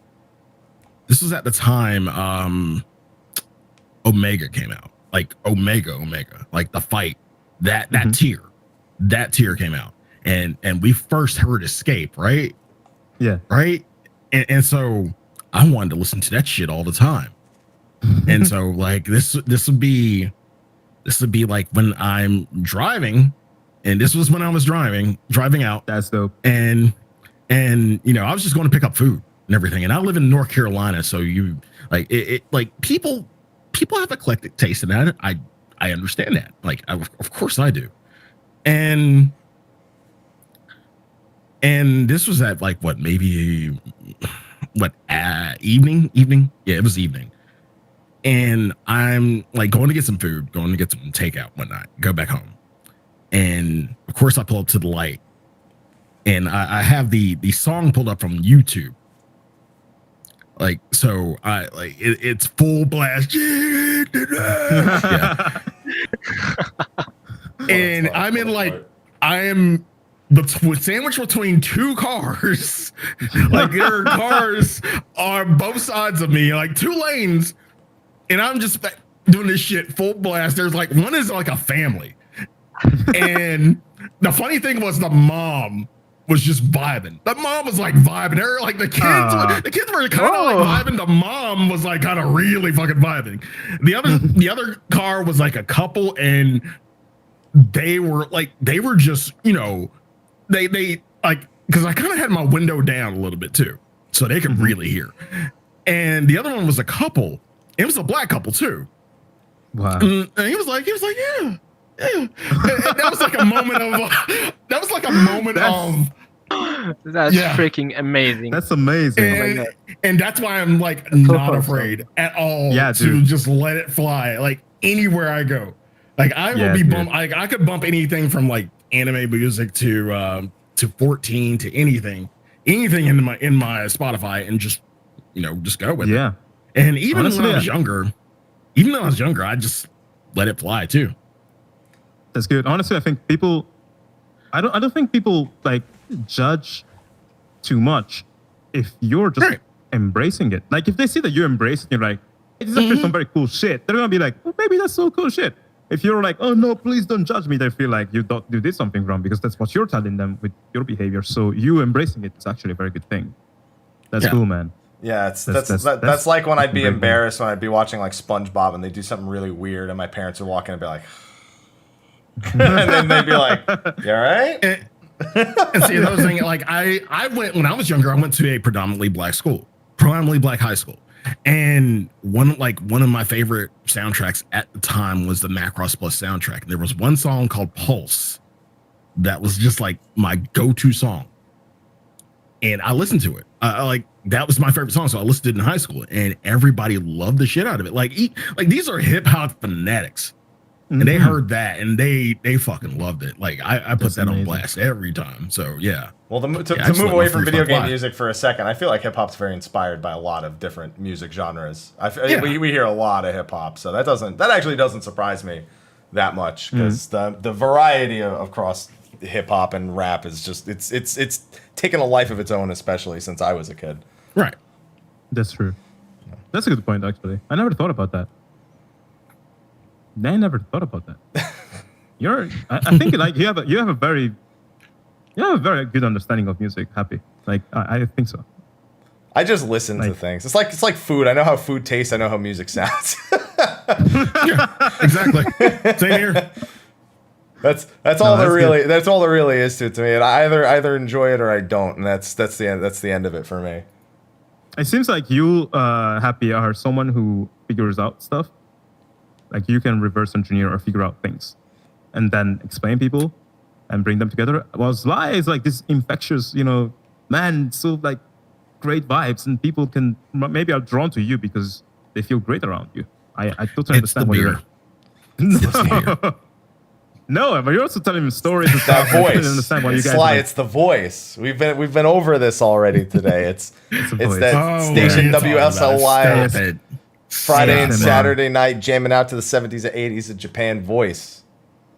Husky, do you have a story of video game music and people being like either freaked out or, I don't story like this. What does your girlfriend think about what you do? Oh, like, she doesn't. I make Final Fantasy covers on the internet. What does she say? Like, oh my god, like it's amazing, or is she like, oh, like? I think the first thing she told me about that was, oh, did you play Undertale? And yes, I did. Well, it's good she knows. My girlfriend has no fucking idea of anything. So, for games, so until you find out that she watches this show, you're outed.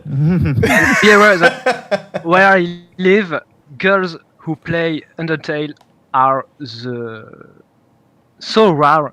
It's amazing. I found one. She is the one. I think they're rare in the world, like in general.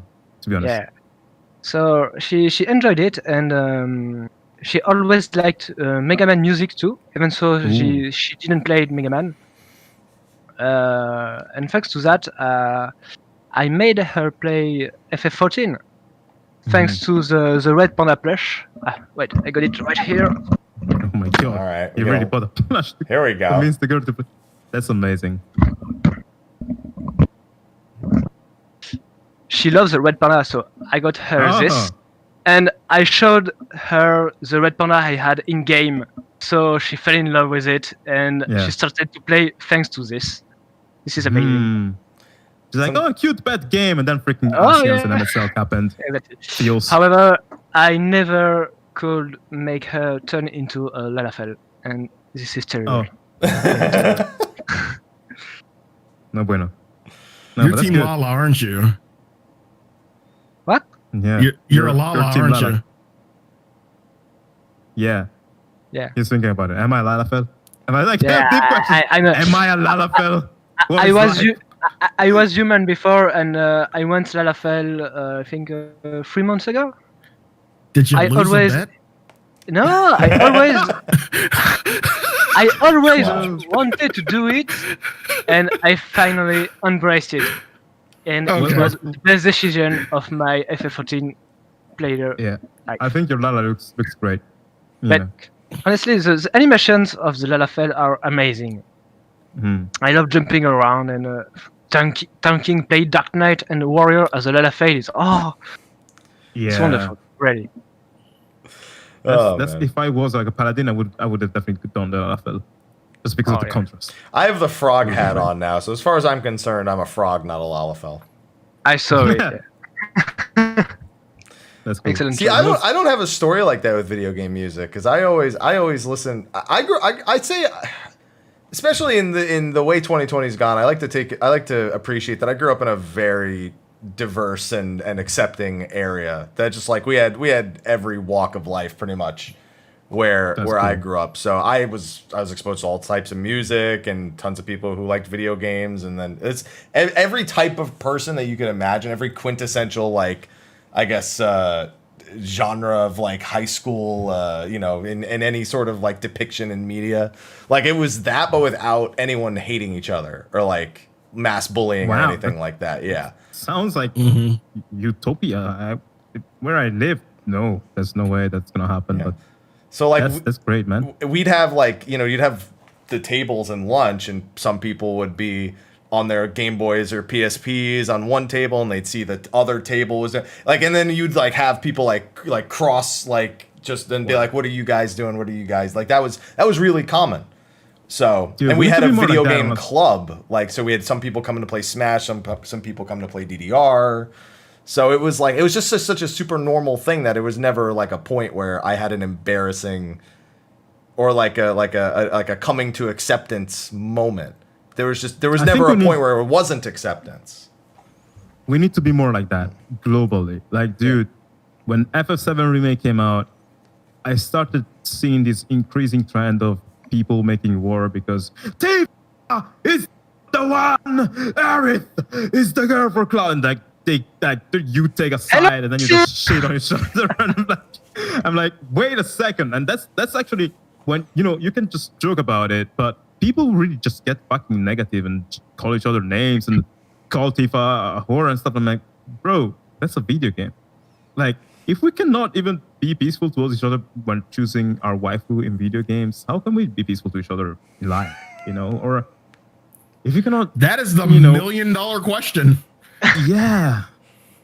But in general, like, Why- people talking, Final Fantasy 11 is better than 14.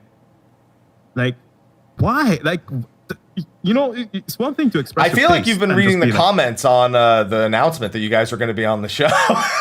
Yeah, no, I was replying to that guy because I don't understand that the Yeah. shitting on something just to like solidify your position that kind of makes you the person more lonely because you're isolating other people from you. So it's like when I saw Tifa and Aerith and shit like that, I'm like, my god, these people must be fun at parties, Like, what the fuck? I don't get why people do that. So I want a world where it's kind of like the environment you grew up in, happy. Like, but people were just. Man, when I went to college, was that shattered? No. When I went to college, that shit did not hold up. You went in the same neighborhood, like same area, or No, I Okay. grew up in a really small town, like it's only like 2 miles, Mm-hmm. 2 miles big in New Jersey. But I went to Newark, New Jersey for college, and the life was nothing like that in Okay, Newark, there you New go. Jersey. Let me tell you that there was very much a I think- different environment. This happens when you go to bigger audiences or environments or stuff like that. So when you're in a smaller size, everything, people are kinder because you really realize, I'm talking to humans. But when you get them up, I don't know, there's a fandom from a game and that game becomes huge. You start to have so many people that it's hard to remember that you're speaking to humans. It starts to feel like a number thing, and you start to maybe treat them a bit differently. That maybe also happens with the YouTube. Have you noticed? Probably, I don't know if you did, but did your audience change a little bit when your channel became more big? Did some haters get the only through? thing that changed is when I first started, I had a lot of men hitting on me, and that doesn't happen anymore. I don't know what happened to me. Okay. I guess I got less attractive. That's No. I had a lot of men hitting on me when I first started my channel. That has changed. That's Wow. about the only thing that's changed audience wise. Otherwise, I wouldn't say much That's of anything. interesting. Just people come and go because they have, people are, all walks of life, like I said earlier. So like just but the overall trend is still relatively the same. Mm-hmm. Okay. So you get love for the most part. Yeah. Yeah. That's amazing. I think the energy you put out is also what you get back. So it kind of makes sense that you would, we get that. But I see sometimes when something becomes too big, then people come and they start to act a bit weird. And if anything, the only thing that really changed. changed was me, because I had an ego when I first started. A lot of people fed me an ego, and I had never been like in the limelight like that. So that was the only thing that really had to get in check. Dude. Yeah. That's every content YouTuber goes through that. I think content creator, goes through that. Unless probably Husky, you're chill, and Sly, maybe you guys are chill. You're like more like, doing my thing, and just be me. And you probably are not That's it. egomaniacs. I just play music, so I don't really. I don't have a lot of negative comments usually. It's really No, rare. I'm talking to. Do you feel like? Did you struggle with ego stuff? Well, Not at all. No. I'm still someone who plays guitar in my room, so Yeah. I don't have this kind of problem actually. Mm-hmm. I envy you. It's so natural for me. That's pretty good. I mean, No, it just nice. means you were a better It's person. like You're a better second person nature earlier for in me. your life than I was. That's how I'll look at it. Yeah. And I've watched Sly. Sly never had any. I can tell you from my experience. Sly had an anti-ego. He had like a negative ego, and then he built himself up. That's it in like a good way, in like a positive way. Mm-hmm. So I can give you that. Well, if he won't it's speak, really if he like won't a say it, I'll say it, because I've seen that for real. It's really like, we on the left are very similar, and them on the right are very similar. You weren't joking at the beginning of the podcast. Maybe you were not joking at all. It's interesting. That's how it is, man. We positive vibes here. That's it. Yeah. That's all. Hey, Chad, do you have some questions for HuskyByTheGeek? Like something? Oh, he's been answering a ton of burning questions. Or for Alex. I mean, No, this is like Alex is basically taking over, and I love it. I fucking love it. When's the Alex Like, Music you have made our podcast? jobs. No, you have made our job so fucking easy. Yo, for this that's episode, right, and dude. I drank fucking all love my it. coffee because I didn't have to do shit. That's it. That's And all. I'm getting another beer. Good. I'm glad. He's I've typing in been chat. quietly typing in chat, answering the question I've read before. Yeah, What he's did he ask you? been really good about. I've been paying close attention to that because I've been reading through his answers. So yeah, I'm trying to listen to you guys, so I wasn't Well, looking at the chat that much. Someone What are asked, some of the best questions they ask you? someone asked us if we enjoyed the memes video about chicken tenders and stuff. Holy shit, And, yes, dude. I told him yes, and I love the memes videos about the twinning. Oh my god! Oh, Oh, you mean Dumping the videos. the one? Yeah, and then the Oh, party yeah, member which leaves, one? and then Oh, yeah. So legendary. they have one of those for guys- AlphaScape too. AlphaScape, where it ends with him looking at Larboard and trying to figure out what to do. It's just Final Fantasy 14 music fits so well for this type of shit posts. It's just perfect. I don't know why. It's amazing. Well, it's got such a huge variety of music that like you can always Oh, yeah, gotta that's find. true. There's always going to be something. Somebody can That's- find that's- something. Especially with There's the some kind questions of for... the distorted vocals on a lot of tracks. It like lends itself to that because of the heavy distortion. Because everyone's always trying to figure out what the lyric, like what are they even like? I remember Rise. Nobody knew 30,000 goblins gonna solve the goblins' problems because the problems of the goblins gonna rot to solve. Yeah, we had to wait for the lyric page for that. But everyone's like, I can figure it out. I know it. Wow, that was legit, though. Do you rap it in the shower? Like, and stuff? Well, I listened, like I said, I listened to a lot of music growing up. I remember the first like fast rap with the two fast rappers I listened to growing up were Busta Rhymes and Twista. So Oh, I had to I learn. love Twista. Oh my There you god. go. I had to. I fucking had to. love I Twista. had to learn how to do That's slow my jams. boy right there. I had to learn That's how to my do boy. slow jams. Everyone had to try to Oh learn my- how to do no slow way. jams. Really? Yeah. You could do slow jam. Probably not so well anymore. I probably can't do Holy- because I don't know. I don't remember the Holy- words well enough. But yeah. See, I've been telling dude, you're musical as fuck. I'm telling you, you are musical. I'm not. I just listen to music. You are. There's some questions coming for Husky in the chat, but I actually want to ask something to you and Sly. Actually, Oh, they talk to us every week. We're not. They don't care. no, I want to ask you. You care, but they don't. Yeah, there is a question which is interesting. Someone asked me if there is a remix that I don't like anymore. Yes, but it's not a Final Fantasy remix. For example, I don't like anymore the covers I've done for the Game of Thrones music. And now that I'm remastering my old covers for releasing them on the audio platforms, oh my god, the old covers had a really bad sound back then. And there is a Dragon Ball opening theme that I decided to abandon because the sound was really weak, and I'm not satisfied with it anymore. You look And, like it was disgusting. It's very weak. No, yeah, It's like there was no. it's your baby. It's your baby.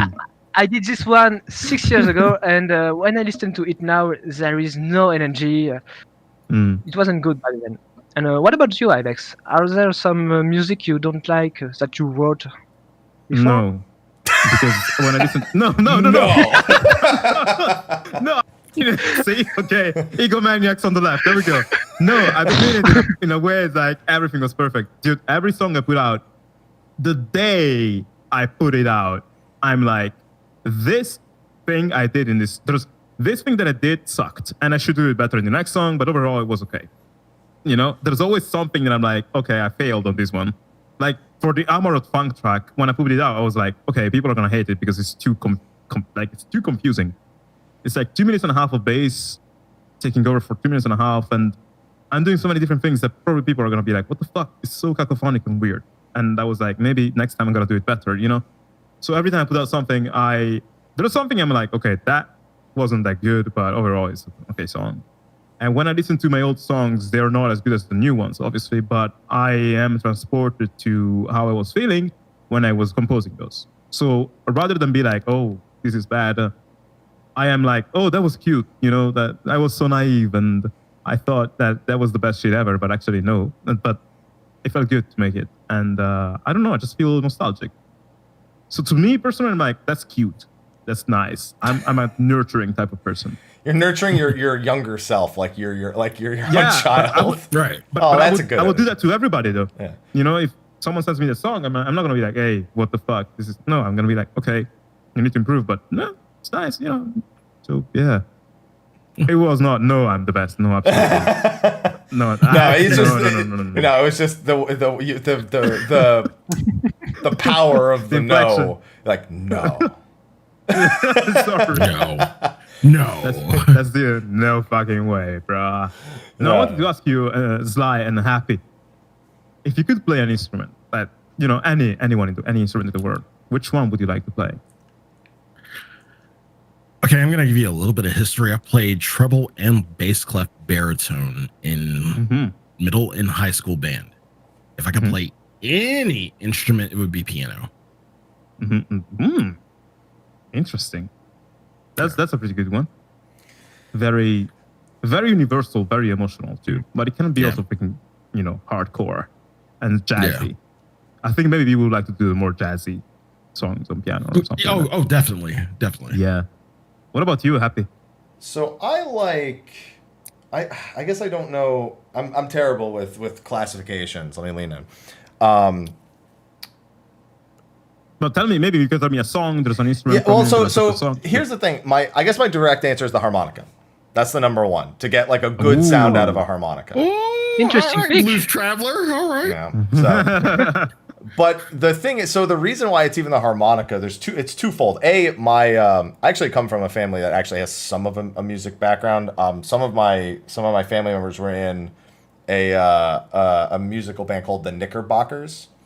So if you YouTube them, you can still find some of their tracks. And so every single family gathering was guitar. Everyone in my family could play the guitar, but my uncle could play the harmonica. And he had like a huge collection of harmonicas. So I remember one time he got me one and I thought it sounded really good. On top of that, it was around the same time that Legend of Zelda Ocarina of Time had come out, and I was kind of interested in the ocarina. So I just kind of took that interest and funneled it in. But any sort of instrument where it's more like a control of like airflow, I suppose, So whether it's a woodwind brass instruments. or a woodwind instrument, like a flute or something like that. Brass. Yeah. That's cool, man. I think you would have a kick at even trying something like a shakuhachi, like the typical Japanese flute that you hear in Naruto a lot. That one. It's so cool. It's like this big flute and has this very nice sound and stuff. But yeah, woodwind instruments are very nice. Yeah, I think harmonica's number one though, because that's family. There's a little bit of nostalgia in that with my uncle for that one. That's actually very nice. It's a very nice story actually. I also feel like you can be bad at the harmonica and still make sounds that are okay. They just don't make any sense. So it's a nice feel good way to start. You're like, yeah, that's okay, and then you're like, that I don't know what I just did, but whatever. Yeah. Someone asked Soken gave you some direct attention recently. Have you got to speak to him properly, or was it just one-off comment on the socials? Actually, Husky, did you speak to Soken ever? No. We only commented ourselves on Twitter, but we never chatted actually. Yeah. But however, you tried to interview him. Did you do it? No. I tried to get in touch. I sent him a DM in Japanese. I used my super basic, ultra basic knowledge of Japanese and Google Translate to write him a message. Thanking him and telling him, hey, whatever you need, if you need anything, I'm glad to help or whatever. And he didn't reply, but I think he saw the message. They do that sometimes. I also did that with another Japanese composer of Final Fantasy. Did not reply, and then suddenly one day he sent me a message. Oh. So I would love to interview Soken on my channel sometime. I'm not sure if that's possible, but if one day we're on speaking terms and whatever, I'm going to ask him, because I think people would love to, see an interview with him in that sense. Yeah, at least if you were talking, he'd have an understanding of music. We're just here to let you guys talk, so and occasionally share our musical interests. No, but I would just, I would just ask him questions. I would not speak. In that case, I would just shut the fuck up, just let him do the speaking. I feel like Soken would want to hear. I've had a couple of interactions with him, and as someone who's not any sort of, it doesn't have any sort of musical gift, I find that Soken likes to hear what other people are interested in a lot. Maybe that's just, I feel like you guys have been like that too. So maybe it's a, I don't know if it's a musician thing or something, hearing, I don't know. Maybe you have some sort of comment on that, because almost everyone I know who is into music, they always want to hear, I don't know if it's just trying to learn about the individual or learn about their music taste, but I find that that musicians that I know ask a lot more questions about the individual. Whereas I have a hard time doing that, trying to dig into someone's personal interest, whether it be music or anything. Mean like if I was talking to Soken, asking? Yeah, because he was like that with me. Because I asked him about some of the pieces he's worked on, if he could do a Primals track, like a Primals rendition version of a track that doesn't exist yet, which one would you do? He answered Byakko, by the way. So Yoshi P got to sing one of his favorites there. But his first response was actually, which one for you? Which one would you want? That's his first reaction, is I want to know what somebody else thinks, or what somebody would. Well, I think Soken holds you in high regard first. He surely knows you and knows about your work a lot. I'm sure about that. And he's the person that really cares about the audience he's serving. Sounds to me like it feels like he's very in touch. He tries his best to be in touch with the fans, understand what they like. I sometimes see him putting likes on stuff, even when people don't tag him. Just when they write FF14 or they write Soken, he finds those posts and he likes or interacts, stuff like that, all the fucking time. I haven't seen any other composer do that. So he knows really we know for FF16. He knows that we know for FF16. my bad. Okay, no, my bad is that I I'm sure I may be wrong, and if I'm wrong on this, people are going to be like, you are stupid. No, but I'm quite sure that either he scored a trailer or someone who likes Soken a lot scored a trailer, because there's some Sokenish stuff in there. But that doesn't tell us that he's making the music for the whole game, because the trailer and the game are two different realities. So who knows? But it's like high fantasy, directed by Yoshida. Soken is known for being someone who can write loads of music really fast. So it's not impossible that he's working on 16. It's not impossible that he started working on it already, because, it's been a while since Shadowbringers got released, and the new tracks are not so many, so he must be doing something in the meantime before. I'm sure he's working also on the new expansion of FF14. Yeah, also, but when do you guys think it's going to get released, by the way? The expansion? It's every 2 years? Every 2 years? It's every 2 years, but we know they're about 2 months behind. So I just applied logic to that. We had July last time. Would have assumed it would have been July this time, mid-July. I'll throw 2 months on that and go September. Maybe even September. Early October. What do you think is gonna happen in the next? Like, how do you top freaking Shadowbringers? Because like the new villains, can we speak about this, or is it like? Oh yeah, spoiler, we've done spoiler cast and everything. You can go nuts. Because we've done spoiler cast. The new villains, I don't know. Like they seem menacing and threatening and fucking dangerous. But are they gonna give us the same strong feelings that the previous ones did? Like, are the best villains in Final Fantasy XIV behind us? I don't think so.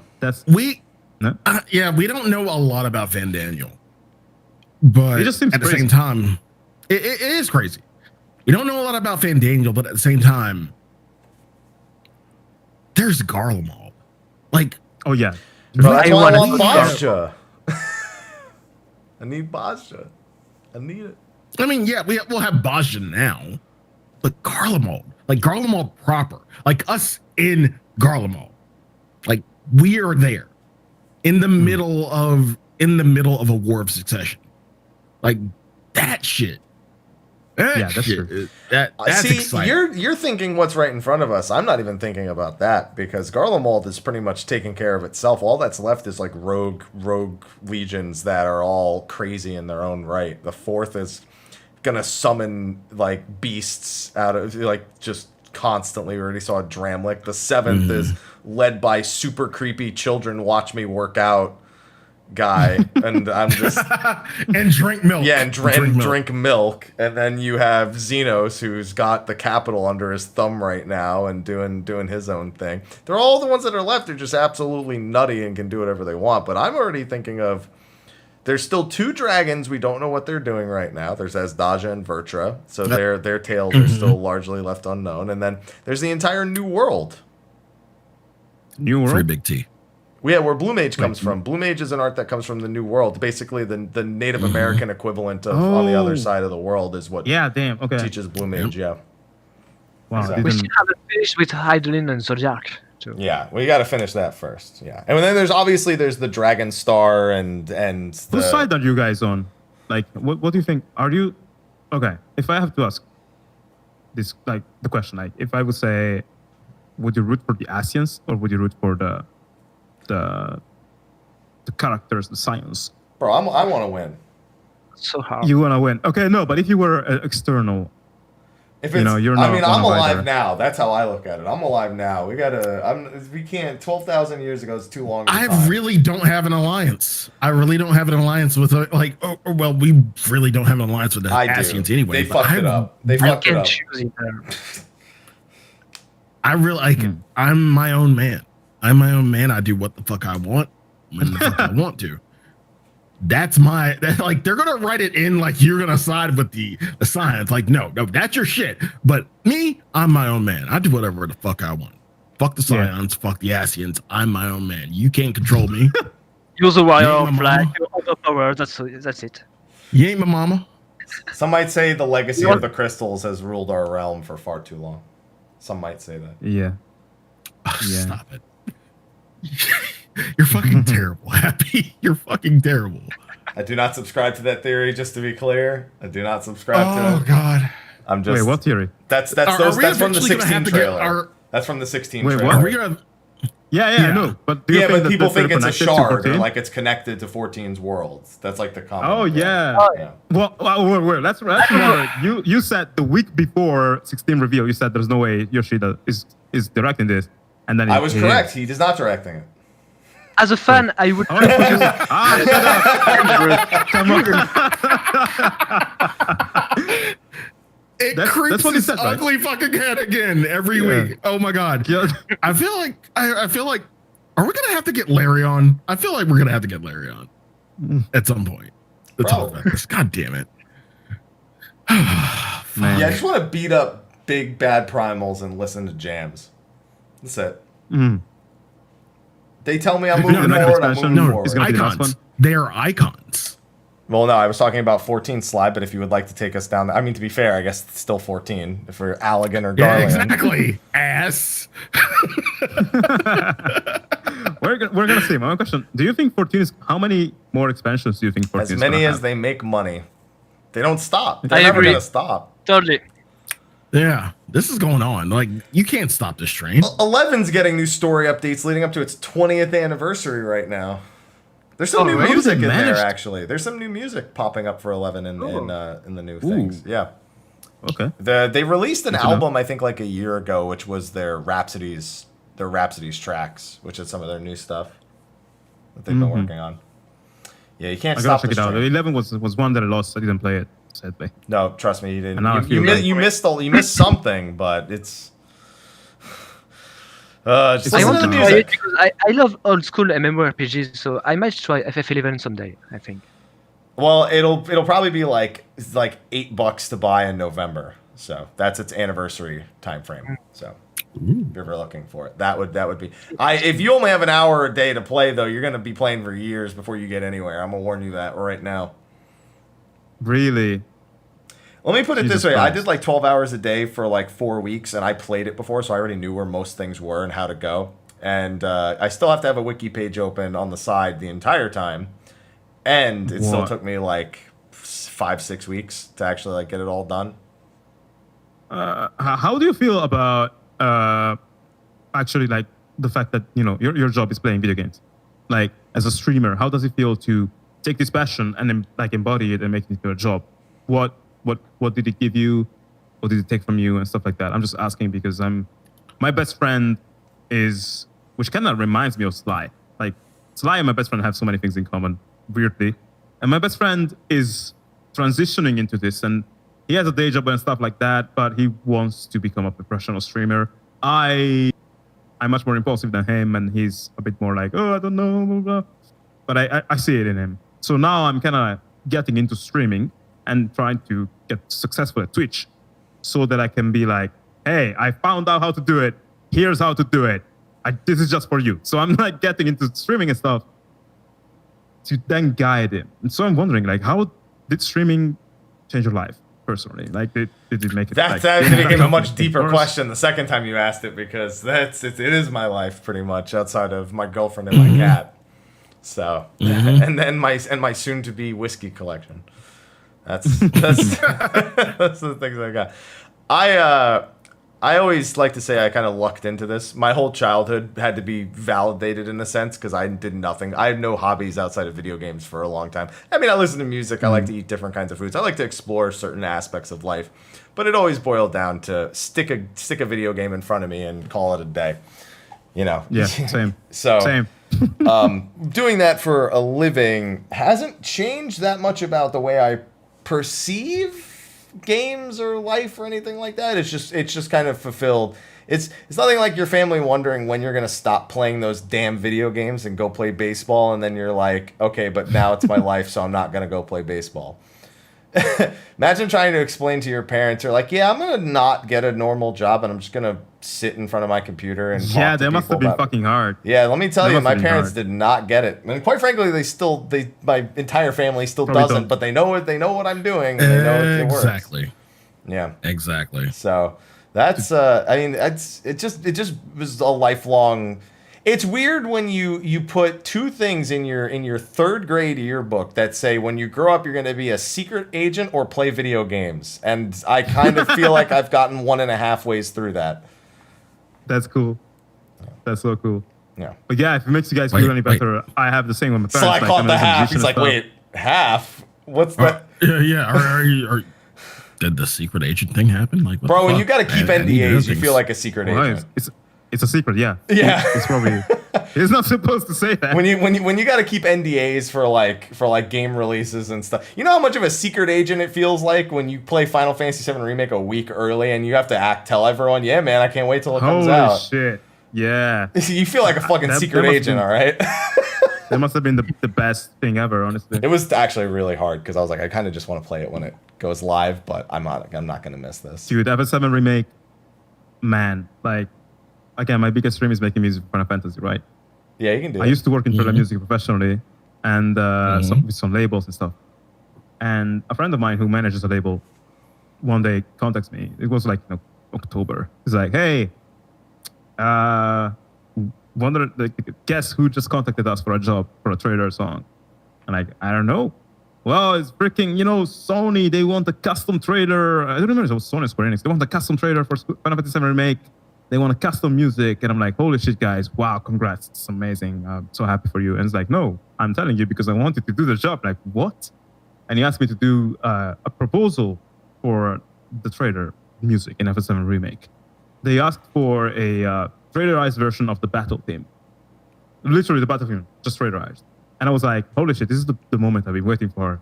I only had 3 days to do this. I normally take at least a week to make the cover or something. Sometimes even more. I had 3 days. And the first thing I did was I went to Google. I looked for food to stay awake at night. I only ate salmon, dark chocolate, green tea. That's all I ate for 3 days straight. I did nothing else but write this freaking trailerized version of the FF7 battle theme. I added loads of other themes like Cloud's theme, the Victory Fanfare, and stuff. And I made a 2.5 minutes FF7 trailer music, sent it. They loved it. And that they did not use it.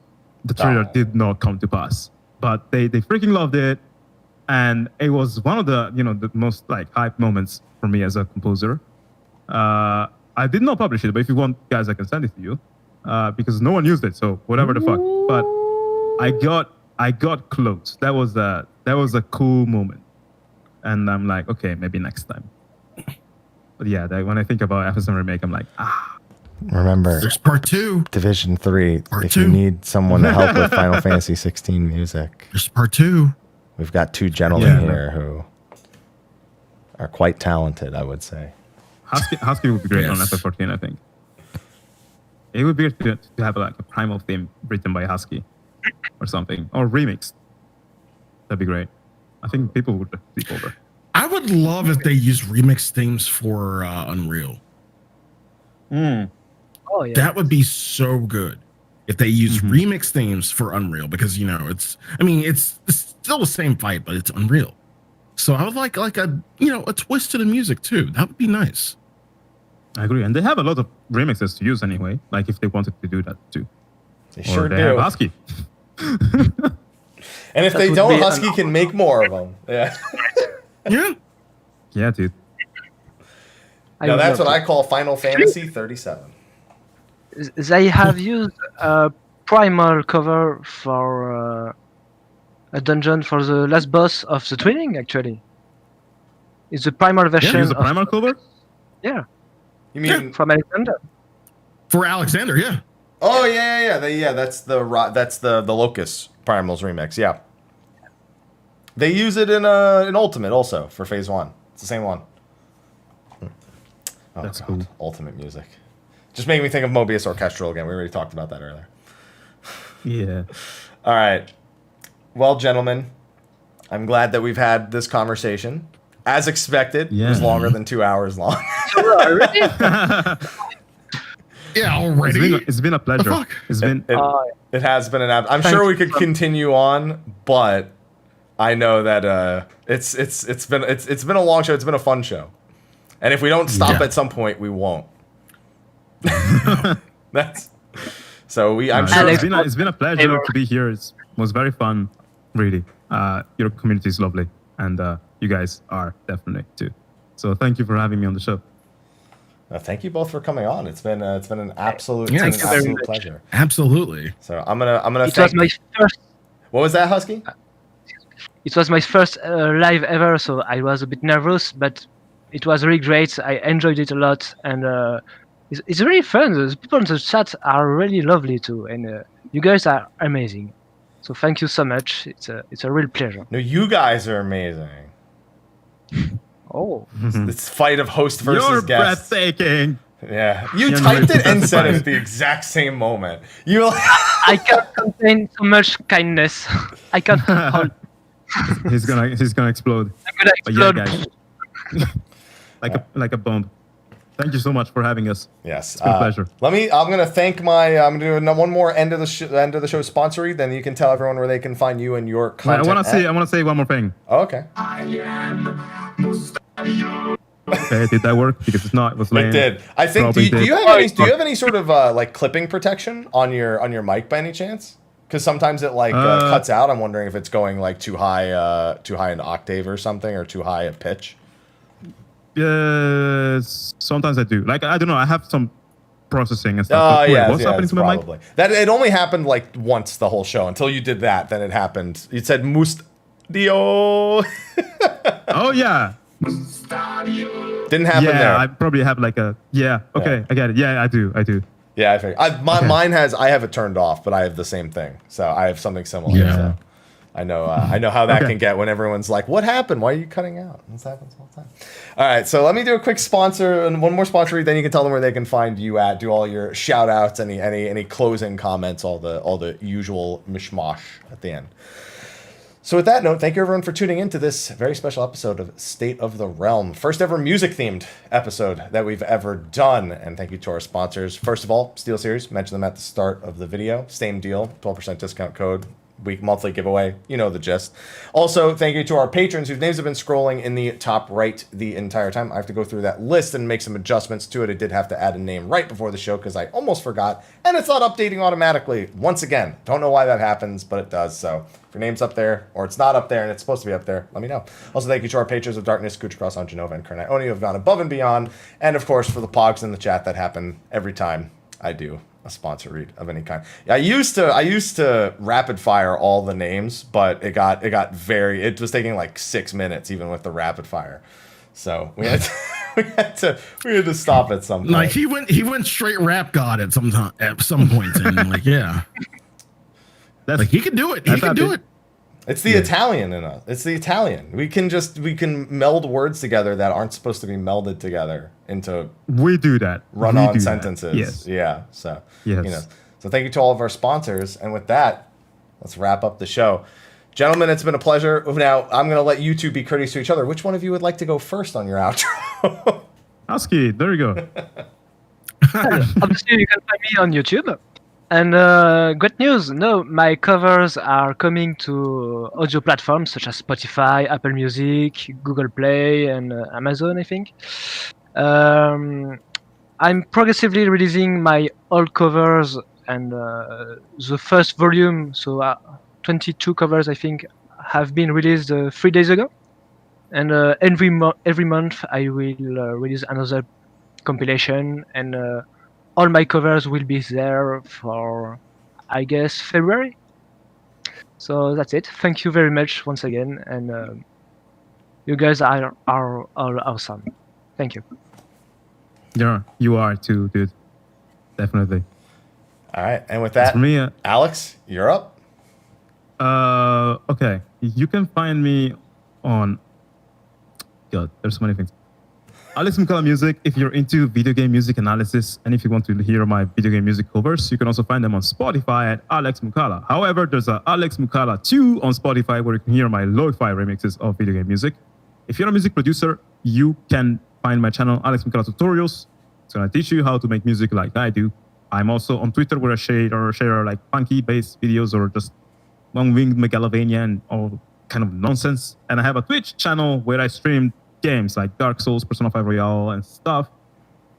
And yeah, if you just write Alex Moukala and then you write whatever, you're gonna find me.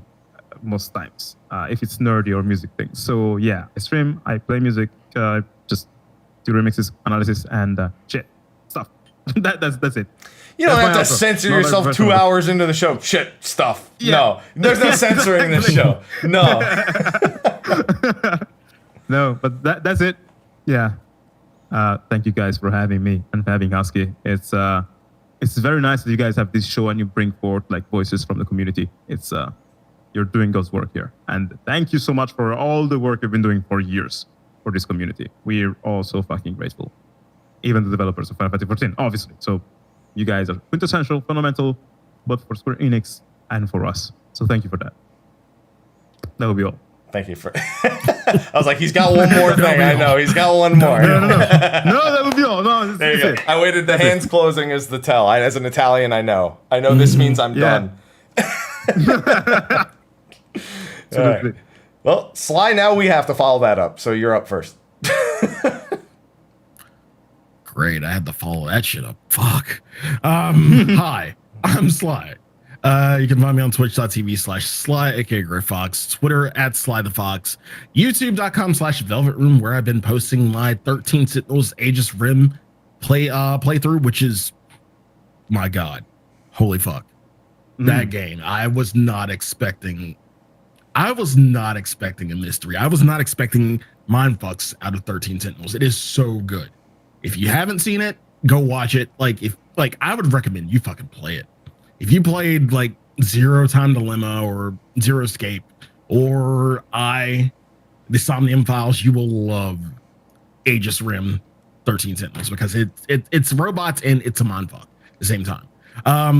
But in regards to this thing right here, State of the Realm, we do have shows planned.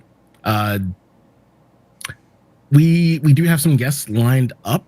We are just waiting to hear back from them, but they are really good community shows, and you will not be disappointed. So please look forward to that. Oh, and speaking of which, there's a Lorechella going on Primal tonight on Ultras. You can find more information at the Allure Lounge XIV on Twitter. It's gonna be fun. I'll be there. We're gonna get fucked up. We're gonna get white girl wasted. Yeah, boy. Happy? Where can they find you? Sly, before I say where they can find me and do the usual thing. So because of 13 Sentinel, a lot of people on my timeline have been sharing other games by the same developer. Obviously, Odin Sphere is one of them. Why is Dragon Crown just all tits every time somebody posts on social? No, and ass. Yeah, dude, literally somebody's like, this game is like $8 if you want to buy this before 13 Sentinel. And it was just a picture of the wizard like holding her staff between her ass cheeks. That was the whole thing. Yeah, exactly. Is that illegal? Like, is that that was official on the game? That was official artwork. For the that's game. official.